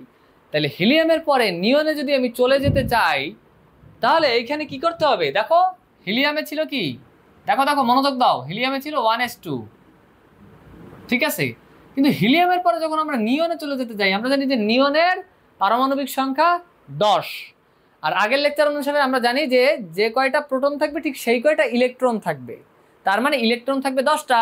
তাহলে ইলেকট্রন বিন্যাস কি হবে? 10-এর জন্য নিয়ন 10, ধরো আমি লিখি নিয়ন 10, নিচে লিখলাম জায়গা নাই দেখা, 1s2, 2s2, 2p6। এখন দেখো এইটা বাইরের শেল না, বাইরের শেল ইলেকট্রন আছে কয়টা? 6টা, আর 2টা 8টা আছে, দেখছো অষ্টকপূর্ণ। তাহলে ঠিক আছে, তাহলে এই 8টার জন্য কি লাগবে? আরেকটা শেল বা আরেকটা শক্তি স্তর যুক্ত করতে হবে। এক্স্যাক্টলি, তাহলে আমরা কি করতেছি? আরেকটা শক্তি স্তর যুক্ত করলাম। তাহলে কমন সেন্স দেখো, একদম সহজেই কমন সেন্সের মাধ্যমে দেখো। তাহলে এই পরমাণুর আকারটা ধরো আগে ছিল একটু, এখন মানে এটা কি বড় হয়ে গেছে না? পারমাণবিক ব্যাসার্ধ তো বাড়ছে না, আকার বড় হয়ে গেছে না? বাড়ছে। অর্থাৎ যখনই আমি হিলিয়াম থেকে নিয়নে গেলাম, উপর থেকে নিচের দিকে গেলাম, তখন একটা করে কি হইলো? শক্তি স্তর যুক্ত হইছে। আর এই একটা করে শক্তি স্তর যুক্ত হওয়ার কারণে আমরা বলতে পারবো ইজিলি যে কোনো একটা গ্রুপের উপর থেকে নিচে গেলে পারমাণবিক ব্যাসার্ধ বা পরমাণুর আকার বৃদ্ধি পায়। তো দেখো এখানে আমরা এই যে দুইটা দুইটা করে দিয়ে দিলাম, এই একটা, দুইটা, তিনটা, চারটা, পাঁচটা, ছয়টা, সাতটা, আটটা। তাইলে হিলিয়াম আর নিয়নের মধ্যে বড় কে? অবশ্যই যে নিচে আছে সে বড়, নিয়ন বড়। তাহলে দেখো একই গ্রুপের উপর থেকে নিচে গেলে কি হয়? পারমাণবিক ব্যাসার্ধ বৃদ্ধি পায়, পারমাণবিক ব্যাসার্ধ বৃদ্ধি পায়। কেননা নতুন করে শক্তি স্তর যুক্ত হয়। তো এটা লিখে নাও। কারণ কি? কেননা নতুন শক্তি স্তর যুক্ত হয়, কেননা নতুন শক্তি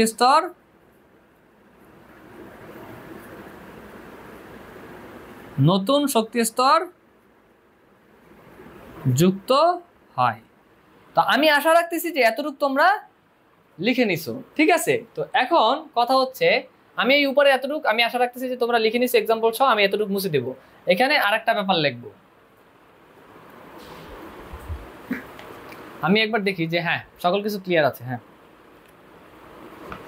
ঠিক আছে, আমি এখন যে কাজটা করব, উপরের এতটুকু মুছে দিব। হ্যাঁ উপরের এতটুকু মুছে দিচ্ছি। আমি আশা রাখতেছি যে এতটুকু তোমরা লিখছো, আর এইটুকু মুছে দিলাম।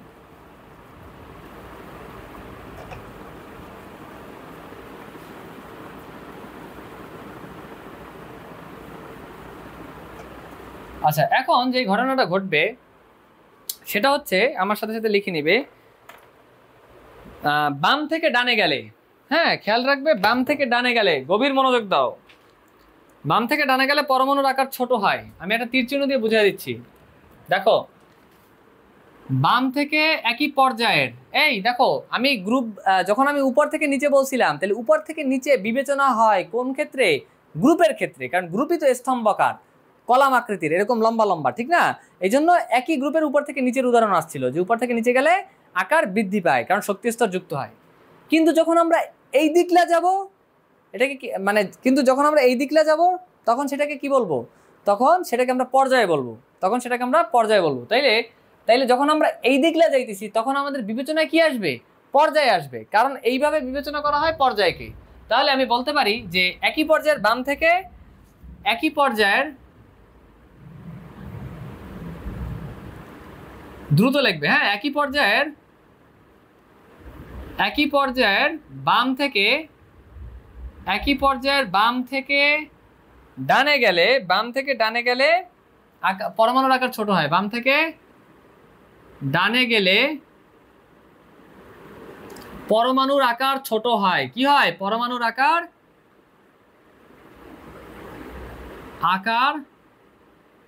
ছোট হয়। এখন প্রশ্ন হইল যে বাম থেকে ডানে গেলে পরমাণুর আকার কেন ছোট হয়? উত্তরটা খুবই সহজ। এর মতো সহজ জিনিস পৃথিবীতে নাই।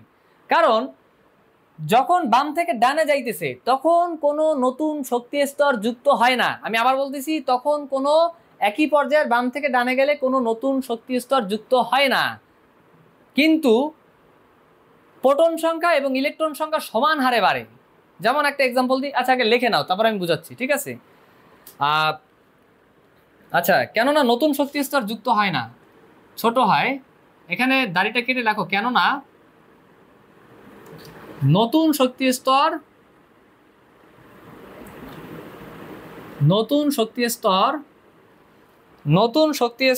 তোমার কি হয় না? নতুন শক্তি স্তর যুক্ত হয় না। কেননা নতুন শক্তি স্তর যুক্ত হয় না। অন্যদিকে প্রোটন সংখ্যা ও ইলেকট্রন সংখ্যা উভয় সমান হারে বাড়ে। অন্যদিকে প্রোটন সংখ্যা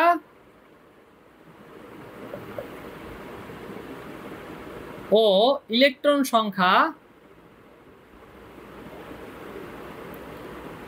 সংখ্যা সমান হারে বাড়ে, ঠিক আছে? তাই নিউক্লিয়াসে প্রোটন ও ইলেকট্রনের আকর্ষণ বৃদ্ধি পায়। আচ্ছা, আমি তোমরা যদি জায়গা না থাকে নিচে নিচে লিখবে, ঠিক আছে? আমি এতটুকু মুছে দিচ্ছি।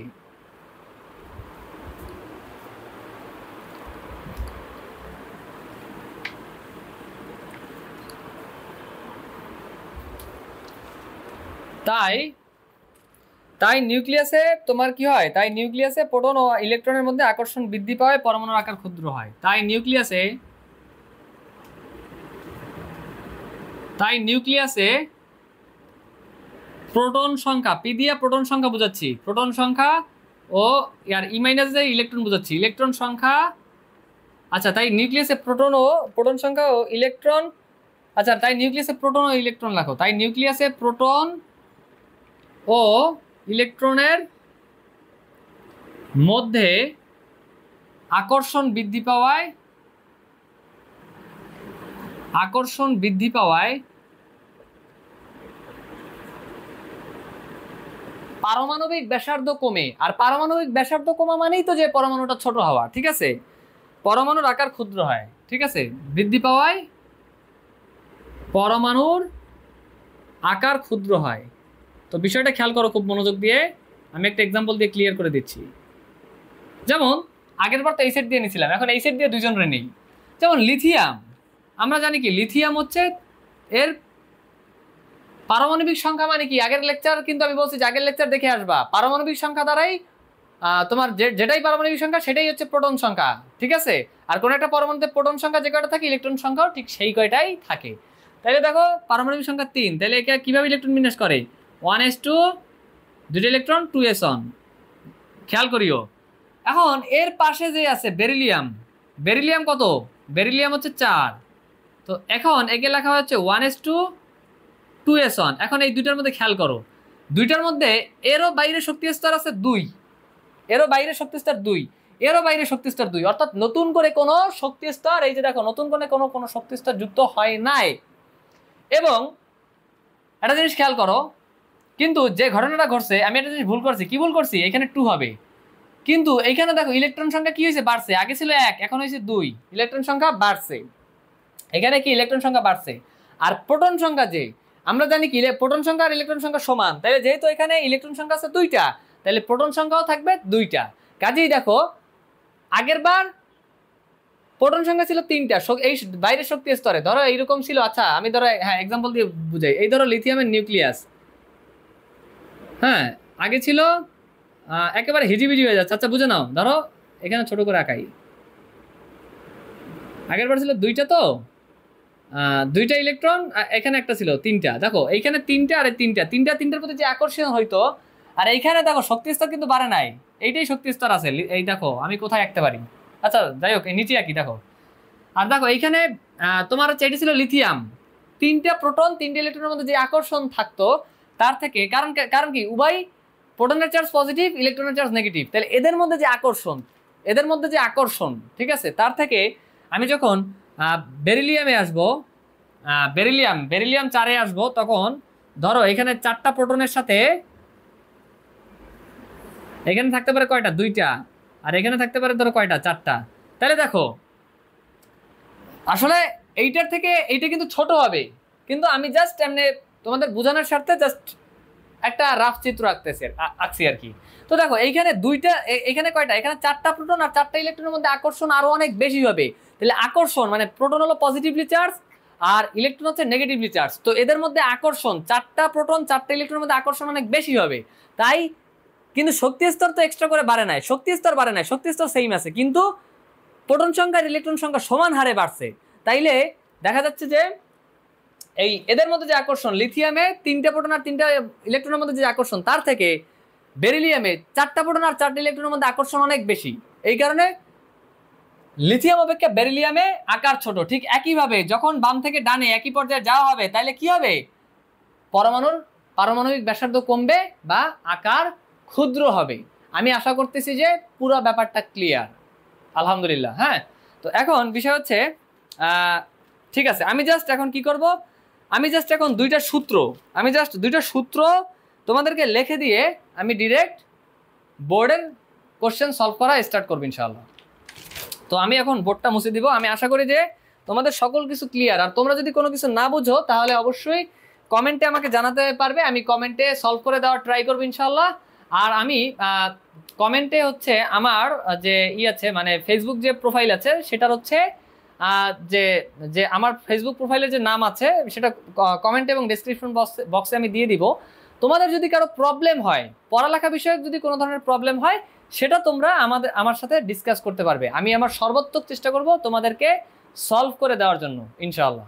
তো এখন হ্যাঁ আমি এটা মুছে দিচ্ছি, দুইটা সূত্র আমি লিখে দিয়ে ডিরেক্ট আমরা বোর্ডের কোশ্চেনগুলা প্রিভিয়াস ইয়ার্সে বোর্ডে যে কোশ্চেনগুলো আসছে সেগুলো প্র্যাকটিস করা, সেগুলো করা স্টার্ট করবো ইনশাআল্লাহ। ওকে, আমি মুছে দিচ্ছি।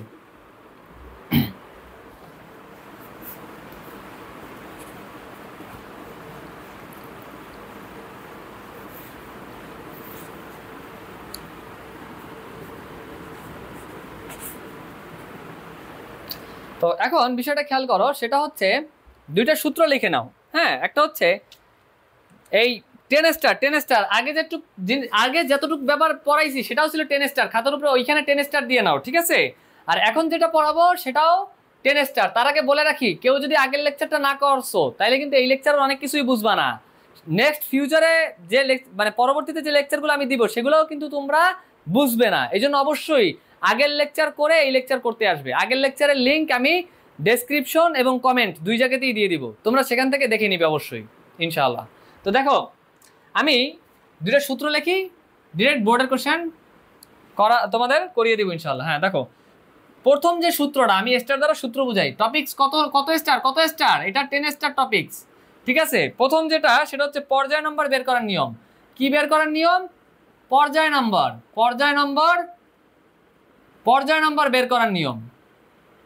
আচ্ছা, পর্যায় নম্বর বের করার নিয়ম আমার সাথে সাথে দ্রুত লিখে নাও।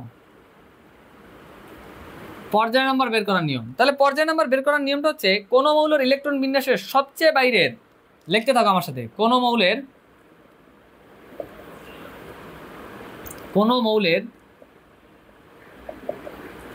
ইলেকট্রন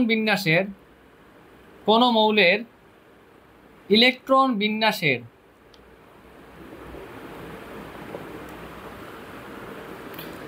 সবচেয়ে বাইরের প্রধান শক্তি স্তরে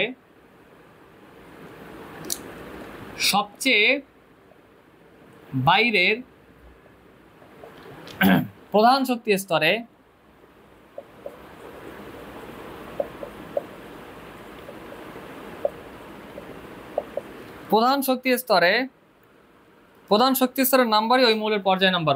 প্রধান শক্তি স্তরের নম্বরই আগে লিখতে থাকো, আমি ব্যাপারটা বুঝিয়ে দিচ্ছি, ঠিক আছে? প্রধান শক্তি স্তরের নাম্বারই ওই মৌলের পর্যায় নম্বর,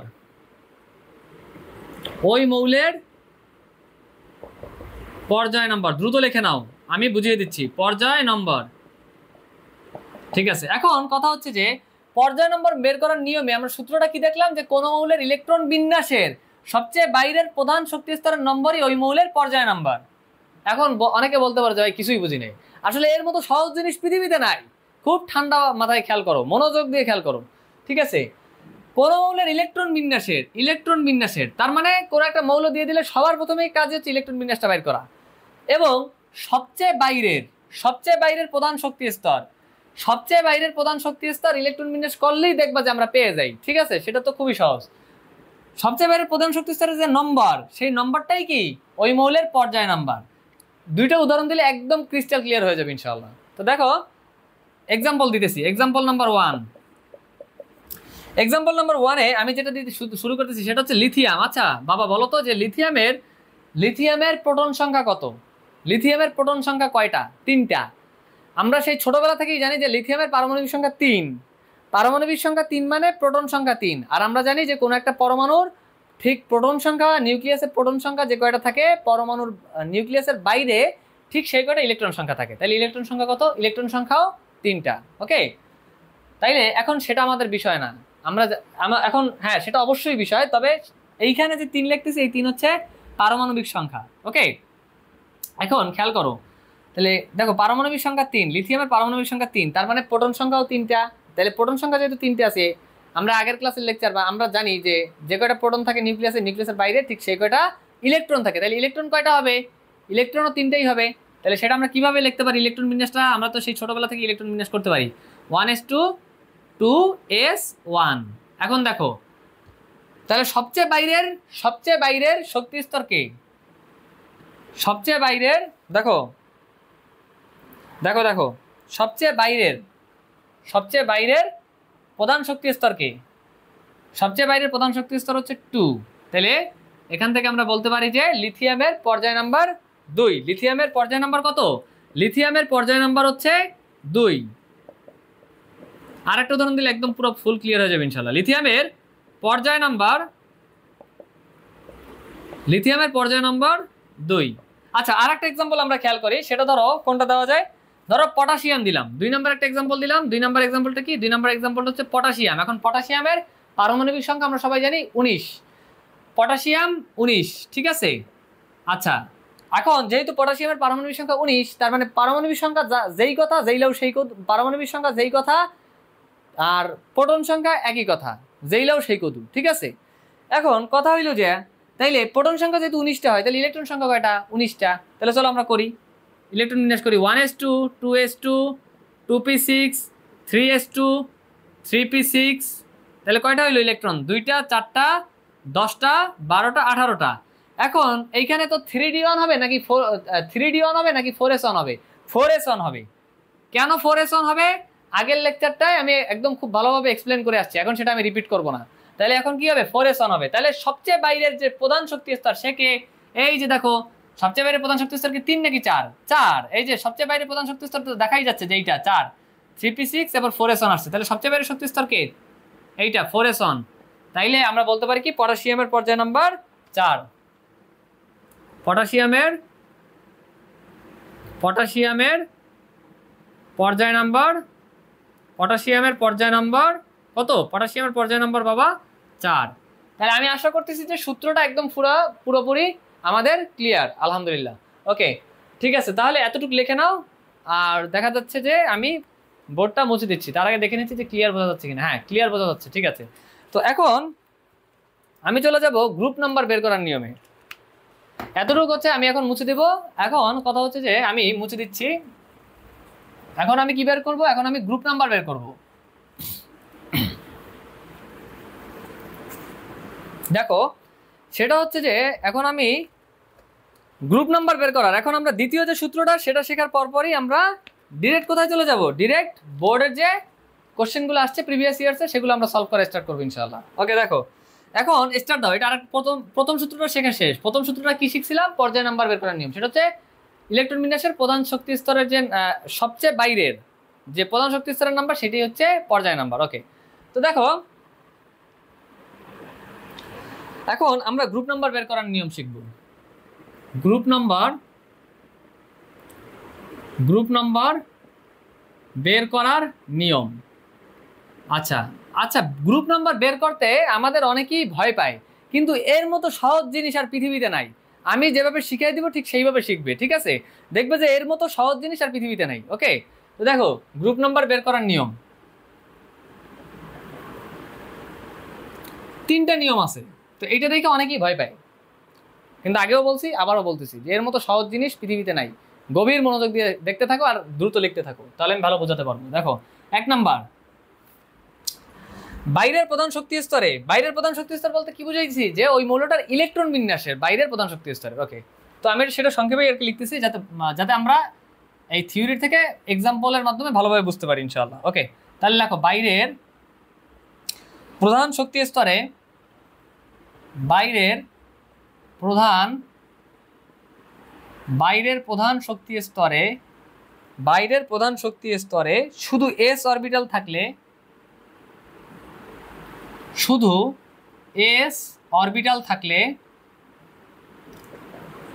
বাইরের প্রধান শক্তি স্তরে শুধু s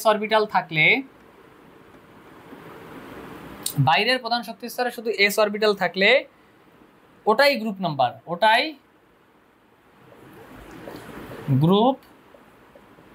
নাম্বার, আচ্ছা দেখো একটা এক্সাম্পল দিলে ক্রিস্টাল ক্লিয়ার হয়ে যাবে ইনশাআল্লাহ। এক্সাম্পল দেখো একটা, দেখো বাইরের মানে বোঝাচ্ছে যে কোন মৌলের, এই যে বাইরের কথাটার আগে একটা জিনিস আমি উজ্জ্ব রাখছি। সেটা কি উজ্জ্ব রাখছি? সেটা হচ্ছে কোন মৌলের ইলেকট্রন বিন্যাসের বাইরের প্রধান শক্তি স্তরে শুধু s অরবিটাল থাকলে ওটাই গ্রুপ নাম্বার। এক্সাম্পল দিলে ক্লিয়ার হয়ে যাবে, পুরো ফুল ক্লিয়ার হয়ে যাবে ইনশাআল্লাহ। দেখো প্রথমে আমি লিখলাম যে হাইড্রোজেন। এখন হাইড্রোজেন আমরা জানি যে 1 ইলেকট্রন বিন্যাস করি 1s1। তাহলে দেখো শুধু s মানে বাইরের শক্তি স্তরকে, বাইরের প্রধান শক্তি স্তর, এই যে এইটা হলো বাইরের প্রধান শক্তি স্তর, সেখানে কয়টা ইলেকট্রন আছে? একটা ইলেকট্রন আছে। তাহলে আমরা বলতে পারি যে হাইড্রোজেনের গ্রুপ নাম্বার কত? 1। ঠিক আছে, আরেকটা এক্সাম্পল দিব, সমস্যা নেই। অতএব হাইড্রোজেনের গ্রুপ নাম্বার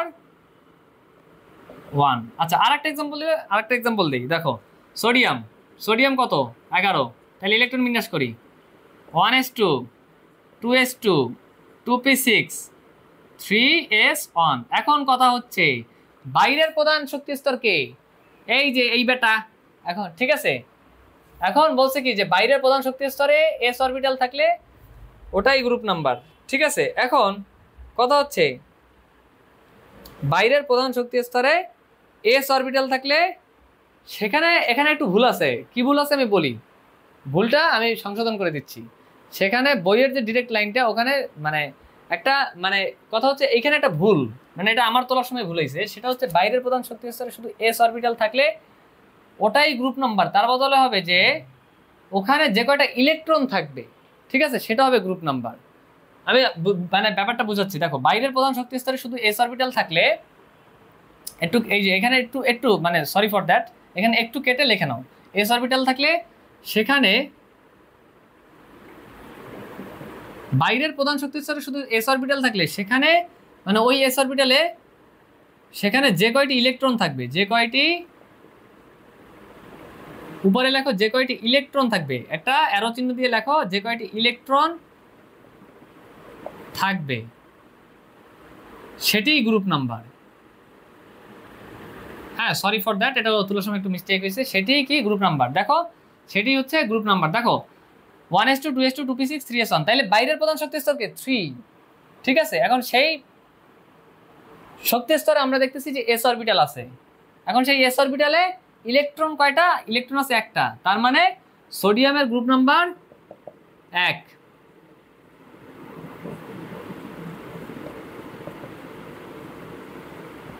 আচ্ছা আরেকটা এক্সাম্পল দিই, হ্যাঁ আরেকটা এক্সাম্পল দিই, তাহলে বিষয়টা একদম ফুল ক্লিয়ার থাকবে আমাদের ইনশাল্লাহ। হ্যাঁ দেখো যেমন ধরো আমরা যে কিছুক্ষণ আগে লিখছিলাম পটাশিয়াম, ঠিক না, পটাশিয়াম 19, তাহলে এটার ইলেকট্রন বিন্যাস কি 1s2 2s2 2p6 3s2 3p6, তাহলে কয়টা হইলো ইলেকট্রন, কয়টা হইলো 2 মানে 2 4 10 12 18, তাহলে এখন কত লাগে 4s1 লাগে। এখন বাইরের প্রধান শক্তি স্তর কোনটা, সর্ববহিস্থ মানে সবার বাইরের প্রধান শক্তি স্তর কোনটা 4। এখন সেখানে এস আমরা দেখতে পাইতেছি যে সেখানে এস অরবিটাল আছে, সেই এস অরবিটালে ইলেকট্রন আছে কয়টা, একটা, তার মানে পটাশিয়ামেরও গ্রুপ নাম্বার কত, অতএব পটাশিয়ামেরও গ্রুপ নাম্বার 1, গ্রুপ নাম্বার 1। তো আমি বুঝতেছি যে তোমরা 1 নাম্বার যে ধাপটা আছে সেটা তোমরা বুঝতে পারছো, ঠিক আছে। একবার দেখে নাও এবং লিখে নাও, ঠিক আছে। তারপর হচ্ছে যে আমি এতটুকু মুছে দেব। ওকে আমি একটু মুছে দিচ্ছি।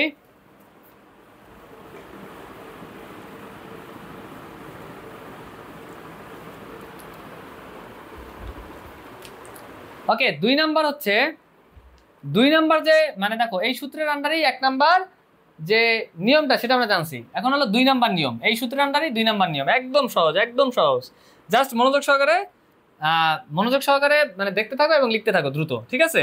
আর আমি যা বুঝাবো মনোযোগ সহকারে বুঝতে থাকো, তাহলেই বুঝবে ইনশাআল্লাহ। ওকে 2 নাম্বার হচ্ছে বাইরের প্রধান শক্তি স্তরে এস ও পি অরবিটাল থাকলে বাইরের প্রধান শক্তি স্তরে এস অরবিটাল, বাইরের প্রধান শক্তি স্তরে শুধু এস অরবিটাল থাকলে, আচ্ছা এটা তো আমরা লিখছি, কিন্তু বাইরের প্রধান শক্তি স্তরে এস ও পি অরবিটাল থাকলে, দেখো বাইরের প্রধান শক্তি স্তরে এস ও পি অরবিটাল থাকলে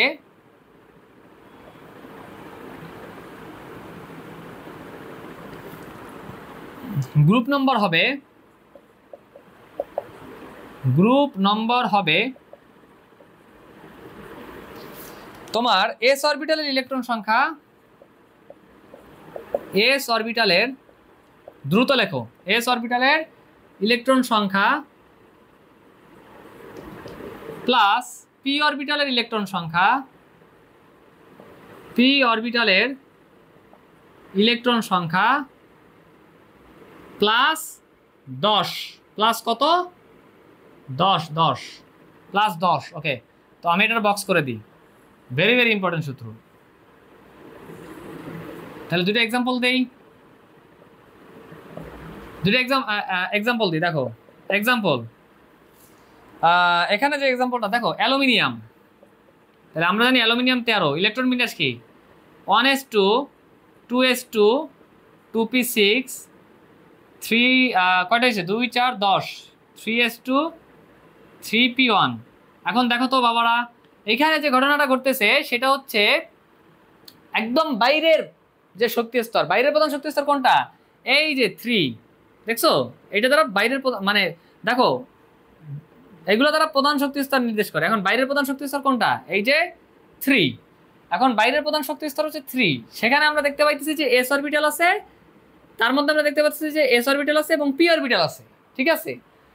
তাইলে এখন আমাদের তো এই সূত্রে পড়ে গেছে, মানে 2 নম্বর নিয়মে পড়ে গেছে যে বাইরের প্রধান শক্তি স্তরে s অরবিটাল থাকলে এবং p অরবিটাল থাকলে ইলেকট্রন হবে গ্রুপ নম্বর হবে কি s অরবিটালের ইলেকট্রন সংখ্যা প্লাস p অরবিটালের ইলেকট্রন সংখ্যা প্লাস 10।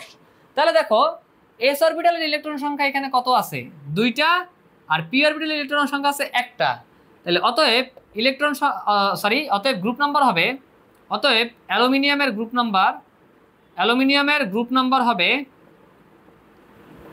নাম্বার হবে s অরবিটাল ইলেকট্রন সংখ্যা কত 2 প্লাস p অরবিটাল ইলেকট্রন, এইগুলো দ্বারা ইলেকট্রন সংখ্যা নির্দেশ করে, সেগুলো তো আমরা জানি। তাহলে p অরবিটাল ইলেকট্রন সংখ্যা 1 প্লাস তার সাথে 10 যোগ হবে, তাহলে ইকুয়ালস টু কত হইলো 13। দেখছো যে বাইরের প্রধান শক্তি স্তরে যদি s অরবিটাল, মানে বাইরের প্রধান শক্তি স্তর এখানে 3, এখানে s অরবিটাল আর p অরবিটাল আছে, ঠিক আছে। তো সেখানে দেখো তাদের s অরবিটালের ইলেকট্রন সংখ্যা প্লাস p অরবিটালের ইলেকট্রন সংখ্যা, মানে বাইরের প্রধান শক্তি স্তরে যদি s অরবিটাল আর p অরবিটাল থাকে, বাইরের প্রধান শক্তি স্তরে যদি s অরবিটাল আর p অরবিটাল থাকে, তখন আমাদের এই সূত্র পড়বে। তো এই সূত্র অনুযায়ী আমরা দেখতেছি যে s অরবিটাল ইলেকট্রন সংখ্যা 2 আর p অরবিটাল ইলেকট্রন সংখ্যা হচ্ছে 1 প্লাস তার সাথে 10 যোগ হবে সূত্র অনুসারে, তাহলে 10 যোগ হয়েছে, তাহলে অ্যালুমিনিয়ামের গ্রুপ নাম্বার 13, ঠিক আছে। তো আমি আশা রাখবো যে এতটুকু তোমরা বুঝছো এবং লিখে নিছো। এবং লাস্ট ছোট্ট একটা সূত্র আছে, সেটা করলেই দেখা যাচ্ছে যে আমাদের একদম মানে এসেনশিয়াল কনসেপ্ট টোটালটা ক্লিয়ার হয়ে যাবে ইনশাআল্লাহ। দেন আমরা বোর্ডের সিকিউ করা স্টার্ট করে দেবো ইনশাআল্লাহ। ওকে, তো আমি এখন এতটুকু মুছে দিচ্ছি। দেখো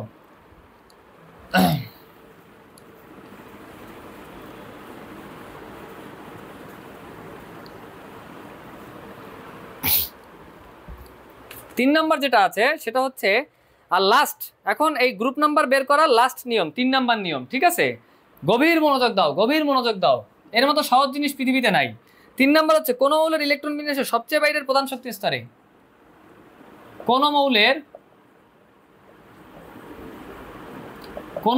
ইলেকট্রন বিন্যাসে সবচেয়ে বাইরের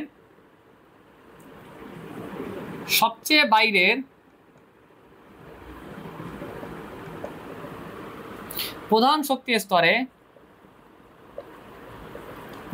স্তরকে আরেকটা জিনিস কি বলে বলো তো, প্রধান শক্তি স্তরকে শেল বলে, খেয়াল আছে? হ্যাঁ, তো দেখো শেল, প্রধান শক্তি স্তর, অরবিট বা স্থির কক্ষপথ। ওকে, তো দেখো এখানে প্রধান শক্তি স্তরে যদি s অরবিটাল থাকে, গভীর মনোযোগ দাও, যদি s অরবিটাল থাকে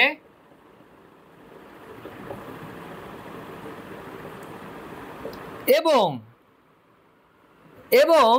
আগের প্রধান শক্তি স্তর, আগে লেখো আমি বুঝাই দিব, একদম মানে এগুলো কিচ্ছু না, একদম এর মতো সহজ জিনিস পৃথিবীতে নাই, একদম পান্তা ভাত।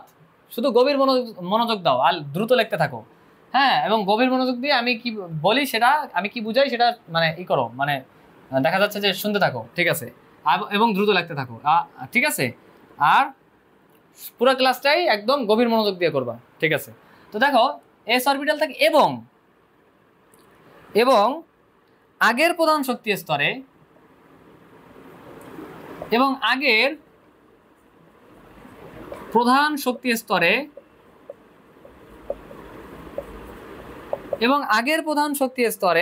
যদি d অরবিটাল থাকে,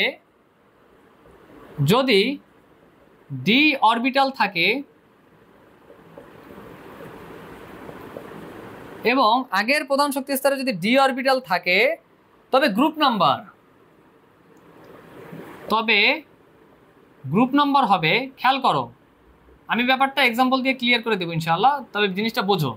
কোনো মৌলের ইলেকট্রন বিন্যাসে সবচেয়ে বাইরের প্রধান শক্তি স্তরে যদি এস অরবিটাল থাকে এবং আগের প্রধান শক্তি স্তরে যদি ডি অরবিটাল থাকে, তাহলে সেক্ষেত্রে গ্রুপ নাম্বার হবে এস অরবিটালের ইলেকট্রন সংখ্যা প্লাস ওই যে আগের ডি অরবিটাল, সেই আগের ডি অরবিটালের ইলেকট্রন সংখ্যার মানে এই দুইটার যোগফল। এক্সাম্পল দিলে একদম ফুল ক্রিস্টাল ক্লিয়ার হয়ে যাবে ইনশাআল্লাহ। হ্যাঁ, তো দেখো আমি এখানে লিখতেছি, তাহলে গ্রুপ নাম্বার হবে এস অরবিটালের ইলেকট্রন সংখ্যা, এস অরবিটালের ইলেকট্রন সংখ্যা প্লাস ডি অরবিটালের ইলেকট্রন সংখ্যা। তো এখন একটা জিনিস খেয়াল করো, সেটা হচ্ছে এটা একটা সূত্র, তো ওই 2 নাম্বার সূত্রের আন্ডারে এটা হচ্ছে 3 নাম্বার নিয়ম, ঠিক আছে? তো এই নিয়মটারই আমরা একটাই ধরছি, ঠিক আছে? আর এই 1 2 3 তিনটা হচ্ছে যে পর্যায় নাম্বার বের করা এবং গ্রুপ নাম্বার বের করার এই 3টে নিয়ম, এই টোটালটাই হচ্ছে একদম 10 স্টার টপিক। পর্যায় নাম্বার বের করা এবং গ্রুপ নাম্বার বের করার এই 3টে নিয়ম, ঠিক আছে? এই টোটাল বিষয়টাই হচ্ছে একদম 10 স্টার। এবং আগে যা পড়াইছিলাম ওই যে পর্যায় সারণীর রোড ম্যাপ এবং উপর থেকে নিচে নামলে পরমাণুর আকার, পারমাণবিক ব্যাসার্ধ এবং বা পরমাণুর আকার কি হয়, বাম থেকে ডানে গেলে কি হয়, পরমাণুর আকার বা পারমাণবিক ব্যাসার্ধ, এই টোটালটাও 10 স্টার। কারা ধাতু কারা অধাতু টোটালটা মিলে এতক্ষণ যা পড়াইছি সবই 10 স্টার। ওকে, তো দেখো তাহলে এখন এক্সাম্পল দিই, চলো একটা এক্সাম্পল দিই, ঠিক আছে? যেমন ধরো তোমার এক্সাম্পল আমি কারে নিয়ে আসতে পারি, এরকম উদাহরণ যদি আমি বলি, তাহলে দেখো আমি আয়রনকে নিয়ে আসলাম। কাকে নিয়ে আসলাম? আয়রনকে নিয়ে আসলাম। দেখো আয়রন কত বাবারা? আয়রন হচ্ছে 26, ঠিক আছে? 1s2 2s2 1s2 2s2 2p6 3s2 3p6। এখন কি হবে? 3d হবে নাকি 4 হবে? 4 হবে। 4s2 আগে হবে, 4s2, তাহলে কত হয়েছে? 20 আর হচ্ছে 3d6। এখন খেয়াল করো প্রধান শক্তি স্তরে মানে প্রধান যে শক্তি স্তর বাইরের সেখানে কি 4 আছে, দেখছো 4 আছে, কিন্তু তার আগে ডি আর কিন্তু তার আগে কি এই যে দেখো 4s প্রধান শক্তি স্তরে এস মানে প্রধান শক্তি স্তরে কি আছে? এই যে দেখো ইলেকট্রন বিন্যাসে সবচেয়ে বাইরের প্রধান শক্তি স্তরে যদি এস অরবিটাল থাকে, হ্যাঁ এস অরবিটাল আছে, প্রধান শক্তি স্তরে এস অরবিটাল আছে, সবচেয়ে বাইরের প্রধান শক্তি স্তরে এস অরবিটাল আছে, এবং তার আগে যদি ডি অরবিটাল এবং তার আগে যদি ডি অরবিটাল থাকে এবং তার আগে কি তার আগে ডি অরবিটাল আছে, তাহলে এই দুইটার সমষ্টি, এই দুইটার ইলেকট্রনের সমষ্টি, এই যে এই দুইটার ইলেকট্রনের সমষ্টি হবে আমাদের গ্রুপ নাম্বার। তাহলে এক্ষেত্রে গ্রুপ নাম্বার কত? এক্ষেত্রে আয়রনের গ্রুপ নাম্বার 6 + 2, দ্যাট মিনস 8। আমি আশা করতেছি এই টোটাল বিষয়টা তোমাদের ক্লিয়ার। এখন আমি হ্যাঁ আলহামদুলিল্লাহ রাব্বিল আলামিন, এখন আমি বোর্ডের সিকিউ করা স্টার্ট করব ইনশাআল্লাহ। ওকে, তো আমি এখন মুছে দিচ্ছি।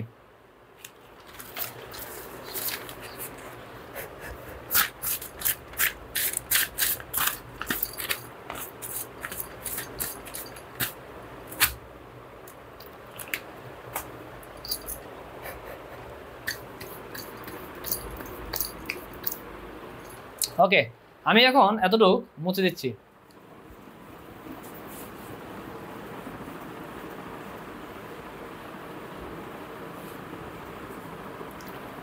তো এখন খেয়াল করো বাবারা, সেটা হচ্ছে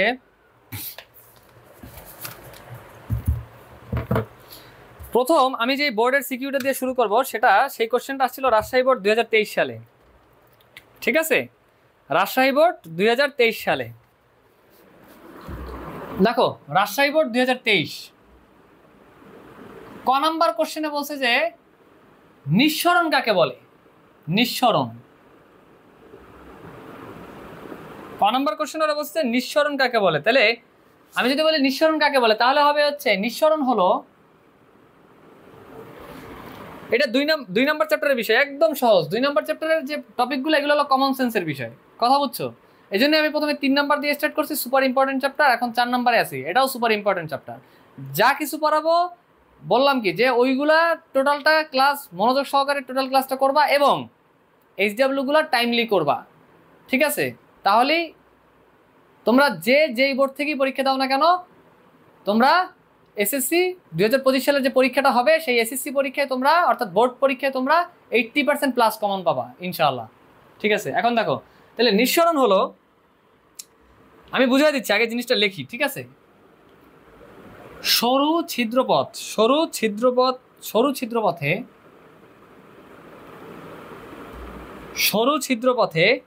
উচ্চ চাপের স্থান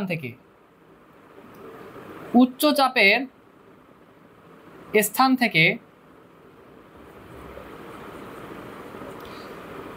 নিম্নচাপের স্থানের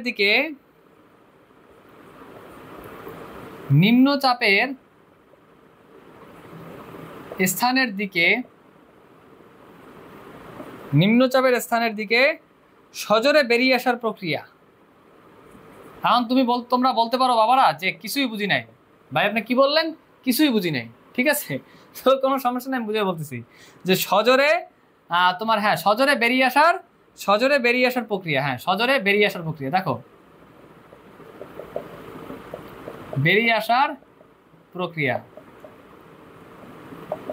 আচ্ছা দেখো, আমি আবার বলতেছি, নিঃসরণ হলো সরু ছিদ্রপথে উচ্চচাপের স্থান থেকে নিম্নচাপের স্থানের দিকে সজোরে বেরিয়ে আসার প্রক্রিয়া। বলতে পারো যে কিছুই বুঝি নাই, আসলে এর মতো সহজ জিনিস পৃথিবীতে নাই। একটা এক্সাম্পল দেই, ক্লিয়ার হয়ে যাবে পুরোপুরি ইনশাআল্লাহ। ধরো তোমরা কখনো সিএনজিতে উঠছো, সিএনজির ফুল মিনিং কি জানো? সিএনজির ফুল মিনিং হচ্ছে কম্প্রেসড ন্যাচারাল গ্যাস, অর্থাৎ তোমার প্রাকৃতিক যে গ্যাস আছে তার মেইন উপাদান কি? তার মেইন উপাদান হচ্ছে মিথেন। তো করা হয় যেটা, সেটা হচ্ছে সিএনজিতে দেখবো যে যদি ওঠো কখনো, দেখবো যে একটা সিলিন্ডারের মতো আছে।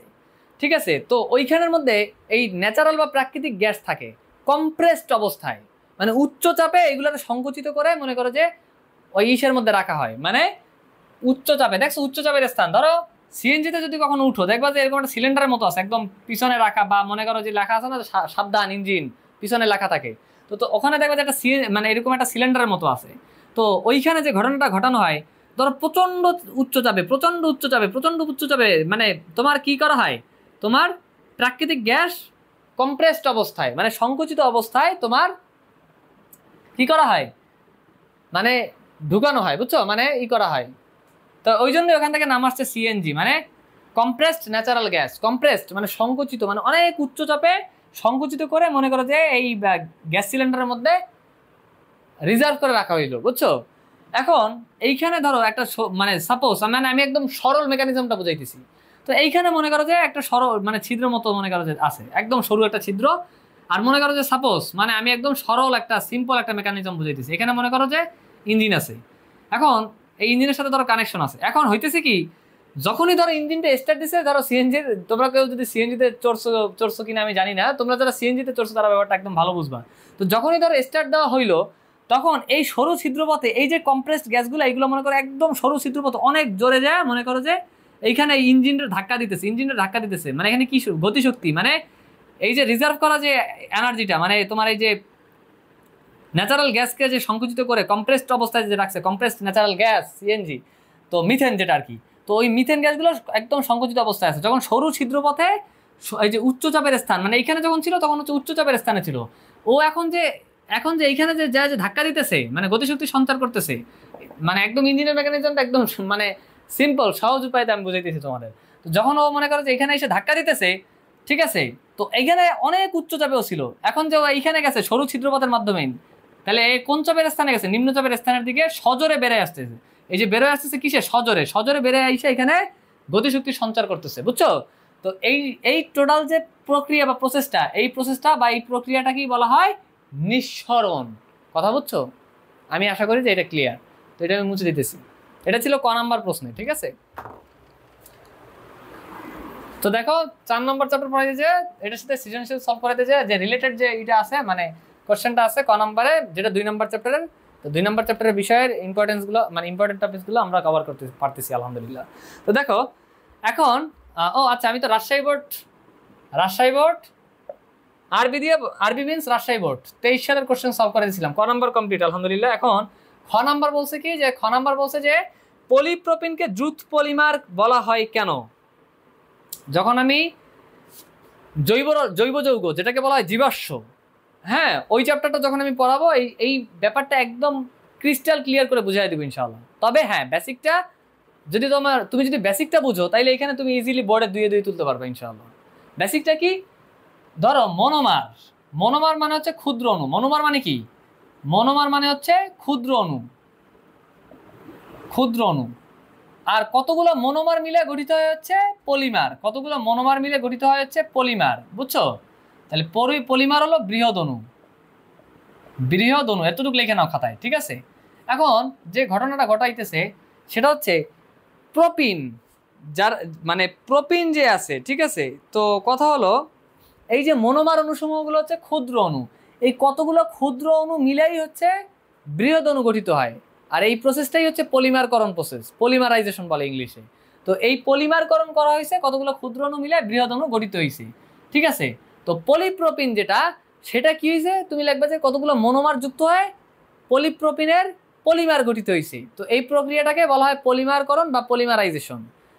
আর যেহেতু কতগুলো ক্ষুদ্র অণু বা মনোমার, ক্ষুদ্র অণু বা মনোমার একসাথে যুক্ত হয়ে পলিমার গঠন হয়েছে, তাই আমরা বলতে পারি যে ওই যে মানে যুক্ত হয়েছে বা যোগ হয়েছে বা এডিশন হয়েছে ইংলিশে, এই জন্য এটাকে বলা হবে যে জুট।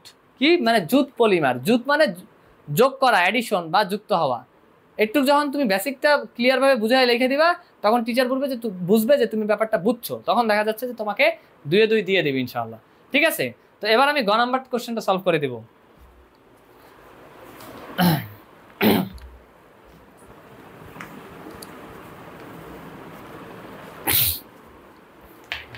ওকে, দেখো গ নাম্বারে যে কোশ্চেনটা দিছে সেটা হচ্ছে ইলেকট্রন বিন্যাস করে পর্যায় সারণীতে জেড মৌলের অবস্থান নির্ণয় করো। এখন এখানে দেওয়া আছে এক্স ওয়াই জেড এবং আর মৌল। আচ্ছা, উদ্দীপকটা আমি লিখে দিই। দেখো উদ্দীপকে লেখছে যে এক্স ওয়াই জেড এবং আর, এরা কি? চারটা মৌল, চারটা মৌল যাদের পারমাণবিক সংখ্যা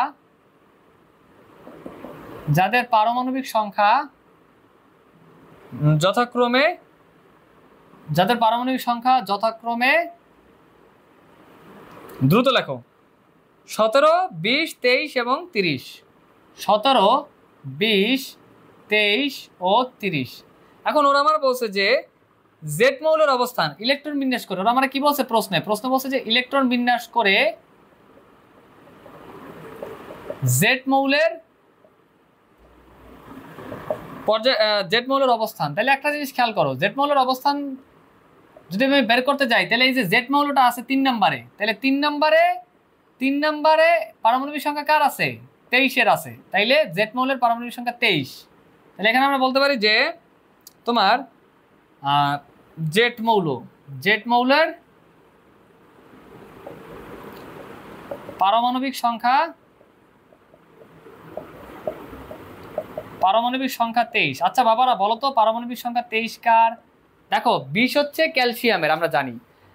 scandium 21, titanium 22, scandium titanium vanadium হচ্ছে 23। Potassium calcium scandium titanium vanadium, হ্যাঁ ভ্যানাডিয়াম হচ্ছে 23। তাহলে আমরা বলতে পারি যে অতএব মৌলটি, এইগুলা লিখে দিবা 3 নম্বরের কোশ্চেন, এইগুলা বিস্তারিত লিখে দেবা, বুঝছো? যা লিখবা টু দা পয়েন্টে লিখবা। বিশেষ করে একজন শিক্ষক প্রথম 2-3টা সৃজনশীলের আনসার দেখেই বুঝতে পারে যে কোন কোয়ালিটির স্টুডেন্ট, ওই অনুসারেই সে মার্ক দিতে থাকে ওই 4 নম্বর 5 নম্বর ওইগুলোতে, বুঝছো?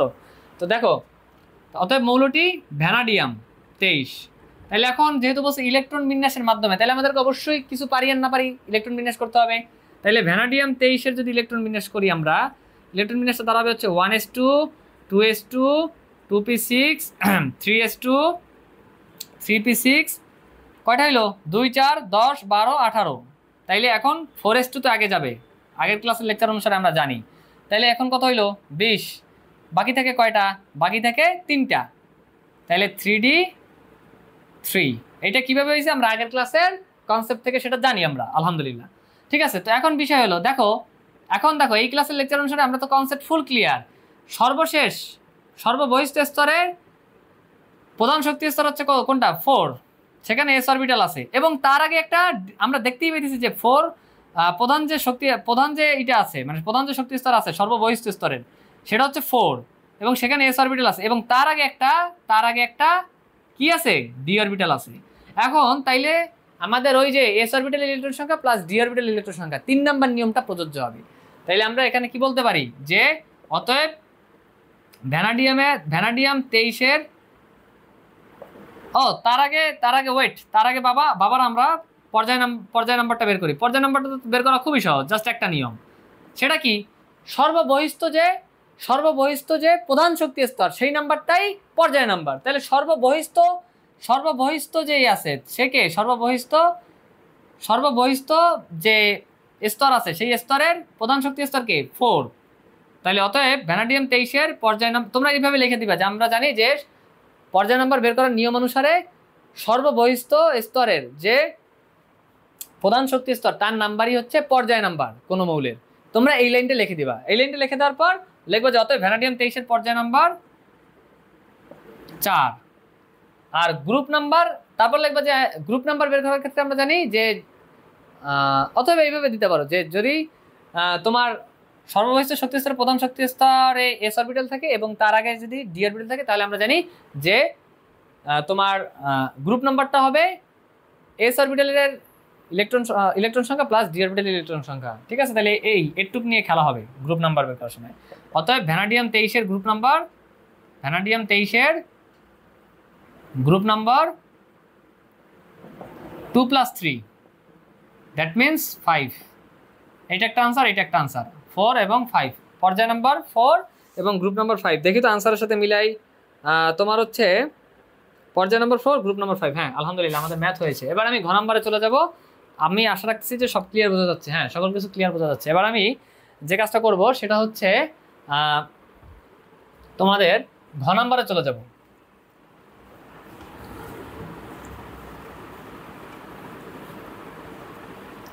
আচ্ছা, ঘ নাম্বার প্রশ্নে আমাকে বলছে যে উদ্দীপকের এক্স, ওয়াই ও আর তিনটির আকারের ক্রম বিশ্লেষণ করো।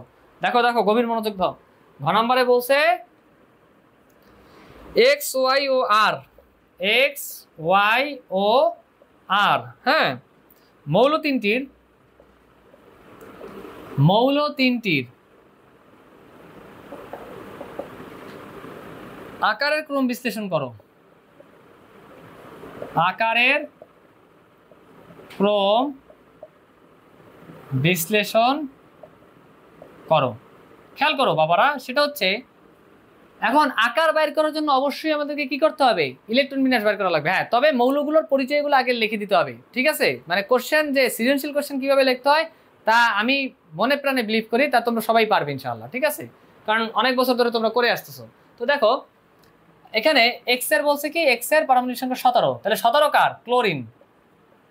বলবো যে 17, তার মানে এটা ক্লোরিন। 17-এর ইলেকট্রন বিন্যাস কি? 1s2 2s2 2p6 3s2, কয়টা হইলো? 2 4 10 12 3p5। ওকে, তাহলে 12 আর 5 এখানে 17। ওকে, এরপর দেখো বলছে যে ওয়াই, হ্যাঁ, এক্স ওয়াই ও আর। আচ্ছা ঠিক আছে, ওয়াই এর কত?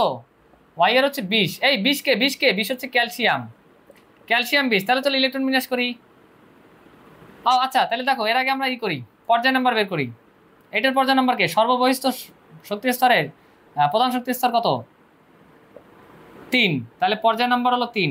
পর্যায় 3 ও গ্রুপ নাম্বার কত? দেখো একদম মানে সর্ববহিস্থ স্তরের যে প্রধান শক্তি স্তর সেখানে এস আর পি আছে। তাহলে এস আর পি মানে অরবিটাল আছে, তাহলে তাদের যোগফল 2 + 5 প্লাস এস আর পি এর সাথে 10 যোগ হয়, অর্থাৎ 2 + 5 + 10, দ্যাট মিনস কত?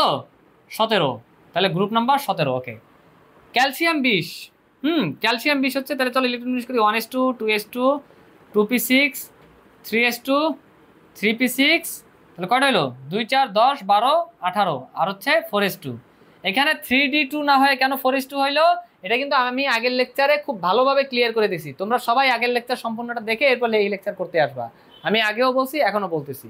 হ্যাঁ, এবং প্রত্যেকটা লেকচারই সিরিয়াল অনুসারে করে যাবে এইভাবে, এবং শুরু থেকে শেষ পর্যন্ত মনোযোগ সহকারে ক্লাসটা করবা ইনশাল্লাহ। আর এইচডব্লিউ যেটা দিব সেটা টাইমলি করবা ইনশাল্লাহ। তাহলেই তোমাদের 80% তোমরা যেই বোর্ড থেকে পরীক্ষা দাও না কেন তোমরা 80% প্লাস কমন পাবা ইনশাল্লাহ। তো দেখো, তো এখানে যে ঘটনাটা ঘটতেছে সেটা হচ্ছে আমরা দেখতে পাইতেছি যে এখানে 4s2 মানে সর্ববৈশ্বিক শক্তি স্তরের প্রধান শক্তি স্তর হচ্ছে 4s2, তার আগে 3d নাই। আচ্ছা 3 নাম্বার নিয়ম প্রযোজ্য হবে না গ্রুপ নাম্বার বের করার। আচ্ছা আগে পর্যায় নাম্বারটা বের করি। পর্যায় নাম্বার তো দেখতেই পেয়েছি, পর্যায় কত? পর্যায় 4, পর্যায় হচ্ছে 4, পর্যায় 4। হ্যাঁ পর্যায় 4। আর গ্রুপ নাম্বার কত? ও গ্রুপ নাম্বার দেখো, গ্রুপ নাম্বার কিছু পারি আর না পারি এইটুক দেখতেছি যে এখানে সর্ববৈশ্বিক শক্তি স্তর, সেখানে আর কোনো পিটি নাই, আবার আগে কোনো ডি নাই, তাইলে শুধু এস, এইটারই কনসিডার হবে। তাহলে এস এ যে কয়টা ইলেকট্রন আছে, কয়টা আছে? 2টা, তাহলে গ্রুপ নাম্বার হচ্ছে 2। ওকে, এরপর তোমার জেড যে আছে, জেটের পারমাণবিক সংখ্যা হলো 30, তাহলে 30 কার? আমরা সবাই জানি জিঙ্কের হলো 30। ওকে, তাহলে এখান থেকে আমরা লিখতে পারি 1s2, 2s2, 2p6, 3s2, 3p6, 4s2 তো চলে যাবে এখানে 20, আর এখানে 3d10। তাহলে দেখো একটা জিনিস খেয়াল করো, এখানে পর্যায় নাম্বার কত? সর্ববৈশ্বিক শক্তি স্তরের প্রধান শক্তি স্তর মানে 4, পর্যায় নাম্বার পর্যায় 4। ও গ্রুপ কত? গ্রুপ দেখো সর্ববৈশ্বিক শক্তি স্তরের প্রধান শক্তি স্তর হচ্ছে 4, তার আগে ডি আছে, তাইলে অবশ্যই এই ডি কাউন্ট হবে। তাইলে ওই যে এস প্লাস ডি মানে এস এর অরবিটাল, এস অরবিটালে যে ইলেকট্রন আছে মানে এই যে এইটা মানে 2টা ইলেকট্রন আর এইখানে 10টা ইলেকট্রন, এই দুটো যোগ হবে, তাইলে 10 আর 2 যোগ হলে 12, মানে গ্রুপ 12, পর্যায় 4 ও গ্রুপ 12। এখন তুমি যে কাজটা করবা সেটা হচ্ছে একদম লাস্টের পেজে একটা ট্রিক্স শোনো, যে ব্যাপারটা এটা আমিও এইভাবে অ্যাপ্লাই করতাম। লাস্টের পেজের দিকে যে কাজটা করবা সেটা হচ্ছে একদম লাস্টের পেজের দিকে যাবা, লাস্টের পেজের দিকে যাও, ওই যে যেখানে রাফ করা যায় আর কি, ওইখানে তুমি যে কাজটা করবা সেটা হচ্ছে এইগুলারে ওই যে প্রথমে একদম শুরুতে আমি যে রোডম্যাপটা দেখাইছি, পর্যায় সারণীর রোডম্যাপটা, ওইটা তো তোমাদের মাথায় আলহামদুলিল্লাহ আছে। তো এখন যে কাজটা করবা একদম লাস্টের দিকে যায় এইভাবে সাজায় রাখবা। হ্যাঁ ঠিক আছে, ক্লোরিন 17, এখান থেকে দেখতেছি পর্যায় 3 গ্রুপ 17। ও আচ্ছা, এরকম একটা রাফলি এঁকে ফেললাম, আচ্ছা ঠিক আছে। তো এইটা ঠিক আছে, এইটা হচ্ছে যে পর্যায় একে সমান্তরালে ছিল, ঠিক আছে, এটা ছিল 18 আর এটা হচ্ছে 17 নম্বর। এরপর হচ্ছে পর্যায় 2তে ছিল, পর্যায় 3-এ ছিল হলো ক্লোরিন এইখানে। ও আচ্ছা, এই তো ক্লোরিন। হ্যাঁ ঠিক আছে, অবস্থানটা পেয়ে গেছি আমরা, সমস্যা নাই। আর তোমার হচ্ছে তাইলে এই যে ক্লোরিন পেয়ে গেছি, তাইলে এখন পর্যায় 4 গ্রুপ 2, এই দেখো গ্রুপ নাম্বার 1, এটা ছিল গ্রুপ নাম্বার 1। এভাবে দ্রুত আঁকবা, মানে মানে মানে রাফলি যত দ্রুত আঁকতে পারো আর কি। হ্যাঁ মানে দ্রুত রাফলি আঁকা মানে মাথায় মানে করতে পারো, মানে যে জিনিসটা স্ক্যান করা আছে ওই জিনিসটা যত তাড়াতাড়ি তুমি রিমেম্বার করতে পারো ততই তোমার টাইমটা সেভ হবে এবং ততই তুমি তোমার কোশ্চেনে তুমি ইনভেস্ট করতে পারবা, একুরেটলি আনসার করতে পারবে ইনশাআল্লাহ। ঠিক আছে, তো এখন যে কাজটা দেখা যাচ্ছে এটা ধরো 1 নাম্বার ছিল, গ্রুপ ছিল, তো 2 নাম্বার গ্রুপ আমরা জানি এখান থেকে শুরু হয়েছিল। তাহলে এখানে ধরো 1 নাম্বার পর্যায়, এই হলো 2 নাম্বার পর্যায়, এই হলো ধরো 3 নাম্বার পর্যায়, এখানে কত ছিল পর্যায় 4 আর গ্রুপ 2। ঠিক আছে, তাহলে পর্যায় 4 গ্রুপ 2, তাহলে এইখানে কে আসবে? এখানে কি আসবে? ক্যালসিয়াম আসবে।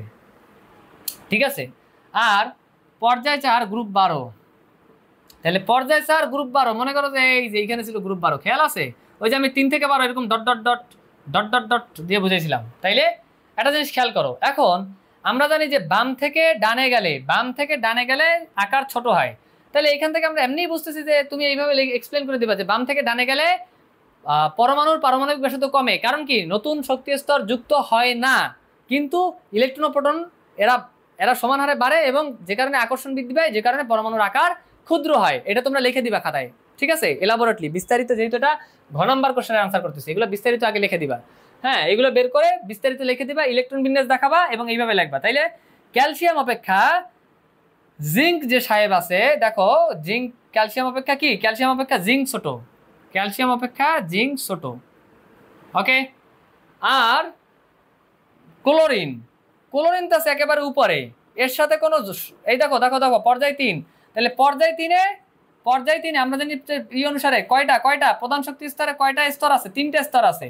আর এইখানে দেখো দুইজনের ক্ষেত্রেই কিন্তু স্তর এক একটা করে যুক্ত হয়েছে, মানে এইখানে একটা স্তর যুক্ত হয়েছে, এইখানে একটা স্তর যুক্ত হয়েছে, তার মানে পর্যায় 4 মানে এর চারটা স্তর, চারটা শক্তি স্তর যুক্ত হয়েছে। ধরো প্লাস দিলাম, 1টা 2টা 3টা 4টা যুক্ত হয়েছে। তাহলে বড়কে যারা পর্যায় 4-এ আছে তারা বড়, তার মানে ক্যালসিয়াম আর জিঙ্ক ক্লোরিন অপেক্ষা বড়। তাহলে সবচেয়ে ছোট হলো ক্লোরিন, তাহলে দেখো সবচেয়ে ছোট হলো ওয়াই আর এক্স, তার মানে ওয়াই এ কে ছিল, ওয়াই এ কে ছিল ওয়াই 17, ওয়াই গ্রেটার দেন, এখানে দেওয়া আছে ওয়াই গ্রেটার দেন আর, ঠিক আছে। আর এ কি আছে, ওয়াই গ্রেটার দেন আর, আর এ আছে হলো জিঙ্ক, হ্যাঁ গ্রেটার দেন এক্স। আচ্ছা এক্স সবচেয়ে ছোট কেন বলো তো? সবচেয়ে বড় হচ্ছে তোমার কে, এখানে সবচেয়ে বড় হচ্ছে ক্যালসিয়াম, এখানে সবচেয়ে বড় ক্যালসিয়াম, ঠিক আছে। তাহলে সবচেয়ে ছোট কে, সবচেয়ে ছোট হচ্ছে ক্লোরিন, হ্যাঁ সবচেয়ে ছোট হচ্ছে ক্লোরিন, ওকে সবচেয়ে ছোট ক্লোরিন। আর সবচেয়ে বড় কে,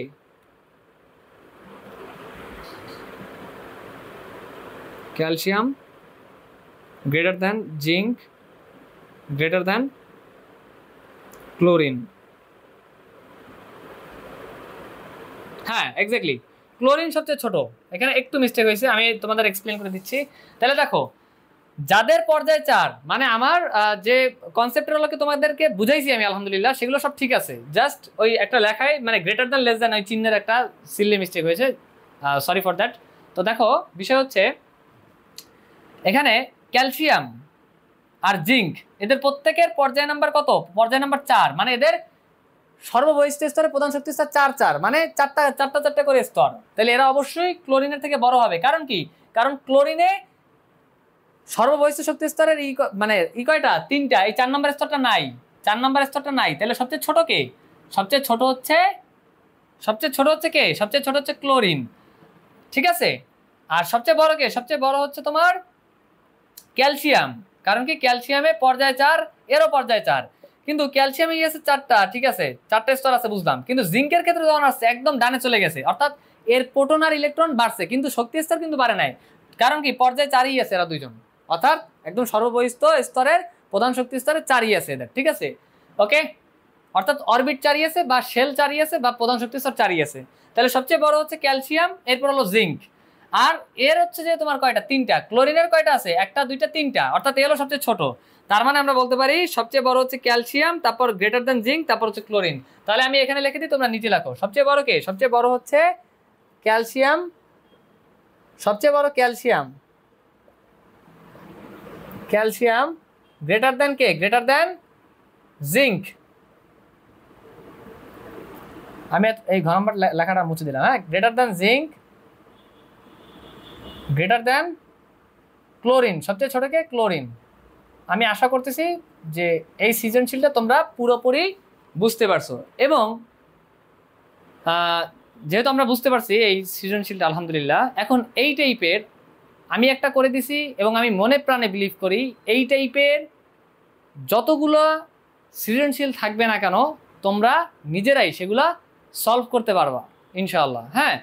তবে এখন কথা হচ্ছে আয়নীকরণ শক্তি, ইলেকট্রন শক্তি, মানে আরও তো কতগুলো টাইপ আছে, এগুলো তো কভার করতে হবে না, হ্যাঁ অবশ্যই আমি সেগুলো কভার করে দেবো ইনশাআল্লাহ, কারণ এটা আমাদের পার্ট 1 ছিল, পিরিয়ডিক টেবিলের পার্ট 1 ছিল, এবং নেক্সট ক্লাসে আমি পিরিয়ডিক টেবিলের পার্ট 2 তোমাদেরকে করিয়ে দেবো ইনশাআল্লাহ, এবং সেই লেকচারটা করার পরে তোমাদের পিরিয়ডিক টেবিল কমপ্লিট হয়ে যাবে ইনশাআল্লাহ, হ্যাঁ। তো এবং আজকের ক্লাসে যে সৃজনশীলটা আমি করে দিলাম তোমাদের এখন এইচডব্লিউ দিব, এইচডব্লিউটা তোমরা লিখে নিবে, ঠিক আছে ওকে। খেয়াল করো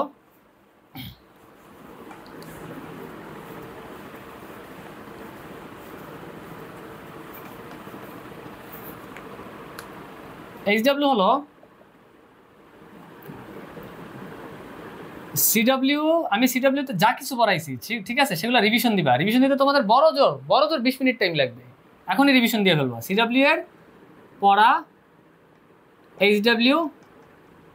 এবং আমি আজকে একটা টাইপের একটা মানে আমি আজকে যে টাইপটার একটা সৃজনশীল করে দিছি ঠিক এই টাইপেরই সিডব্লিউ এর টাইপের 3টা বোর্ডে আসা সিকিউ টেস্ট পেপার বলো বা মেডিজি বলো, আমার কন্ডিশন হচ্ছে বোর্ডে আসা সিকিউ টেস্ট পেপার বা মেডিজি থেকে করে নিবা, টেস্ট পেপার বা মেডিজি থেকে করে নেওয়া। হ্যাঁ, আর নেক্সট ক্লাসে এটা হচ্ছে তোমাদের এইচডব্লিউটা মাস্ট টাইমলি করে নিবা। 3টে সিকিউ করতে তোমাদের বড় জোর যেভাবে পড়াইছে আলহামদুলিল্লাহ বড় জোর 1 ঘন্টা টাইম লাগবে। আর এই যে রিভিশনের যে ব্যাপারটা বলছি, রিভিশন দিতে বড় জোর তোমাদের 20 মিনিট সময় লাগবে। তো দেখো তোমাদের পড়াটা কত আলহামদুলিল্লাহ, আমাদের পড়াগুলো কিন্তু অনেক ইজি হয়ে আসতেছে আলহামদুলিল্লাহ। এবং সকল পড়া আমি যা কিছু করাই দেবো সকল পড়া একদম ইজি হয়ে যাবে ইনশাআল্লাহ। রসায়ন এবং মানে রসায়ন বা কেমিস্ট্রির এবং পদার্থবিজ্ঞান বা ফিজিক্সের সকল কিছু আমি যা কিছু পড়াবো এসএসসি পরীক্ষার আগে সকল কিছু একদম সুপার ইজি হয়ে আসবে ইনশাআল্লাহ। হ্যাঁ, তো আজকের ক্লাস এই পর্যন্তই। আর পরবর্তী ক্লাসটায় আমাদের পিরিয়ডিক টেবিল বা পর্যায় সারণীর যে চ্যাপ্টারটা আছে, পর্যায় সারণীর সম্পূর্ণ চ্যাপ্টারটা আমাদের নেক্সট ক্লাসে আমাদের কমপ্লিট হয়ে যাবে ইনশাআল্লাহ। তবে শেষ করার আগে একটা কথা বলতেছি, সেটা হচ্ছে তুমি যদি মনে করে থাকো আজকের ক্লাসটা তোমার একটু হলে উপকারে আসছে, হ্যাঁ, এবং আমি মনে প্রাণে বিলিভ করি যে এই ক্লাসটা তোমাদের সকলের জন্যই হেল্পফুল হবে ইনশাআল্লাহ। এবং তাহলে তোমরা অবশ্যই তোমাদের জন্য হেল্পফুল হলে ইনশাআল্লাহ অবশ্যই তোমরা তোমাদের সকল ফ্রেন্ডদের মানে তোমরা তোমাদের যারা ফ্রেন্ড আছে তোমরা তোমাদের ফ্রেন্ডদের ভিডিওটা শেয়ার করে জানিয়ে দিবে যাতে তারাও তোমাদের মতো উপকৃত হয় ইনশাআল্লাহ। তো আজকের ক্লাস এ পর্যন্তই। আসসালামু আলাইকুম।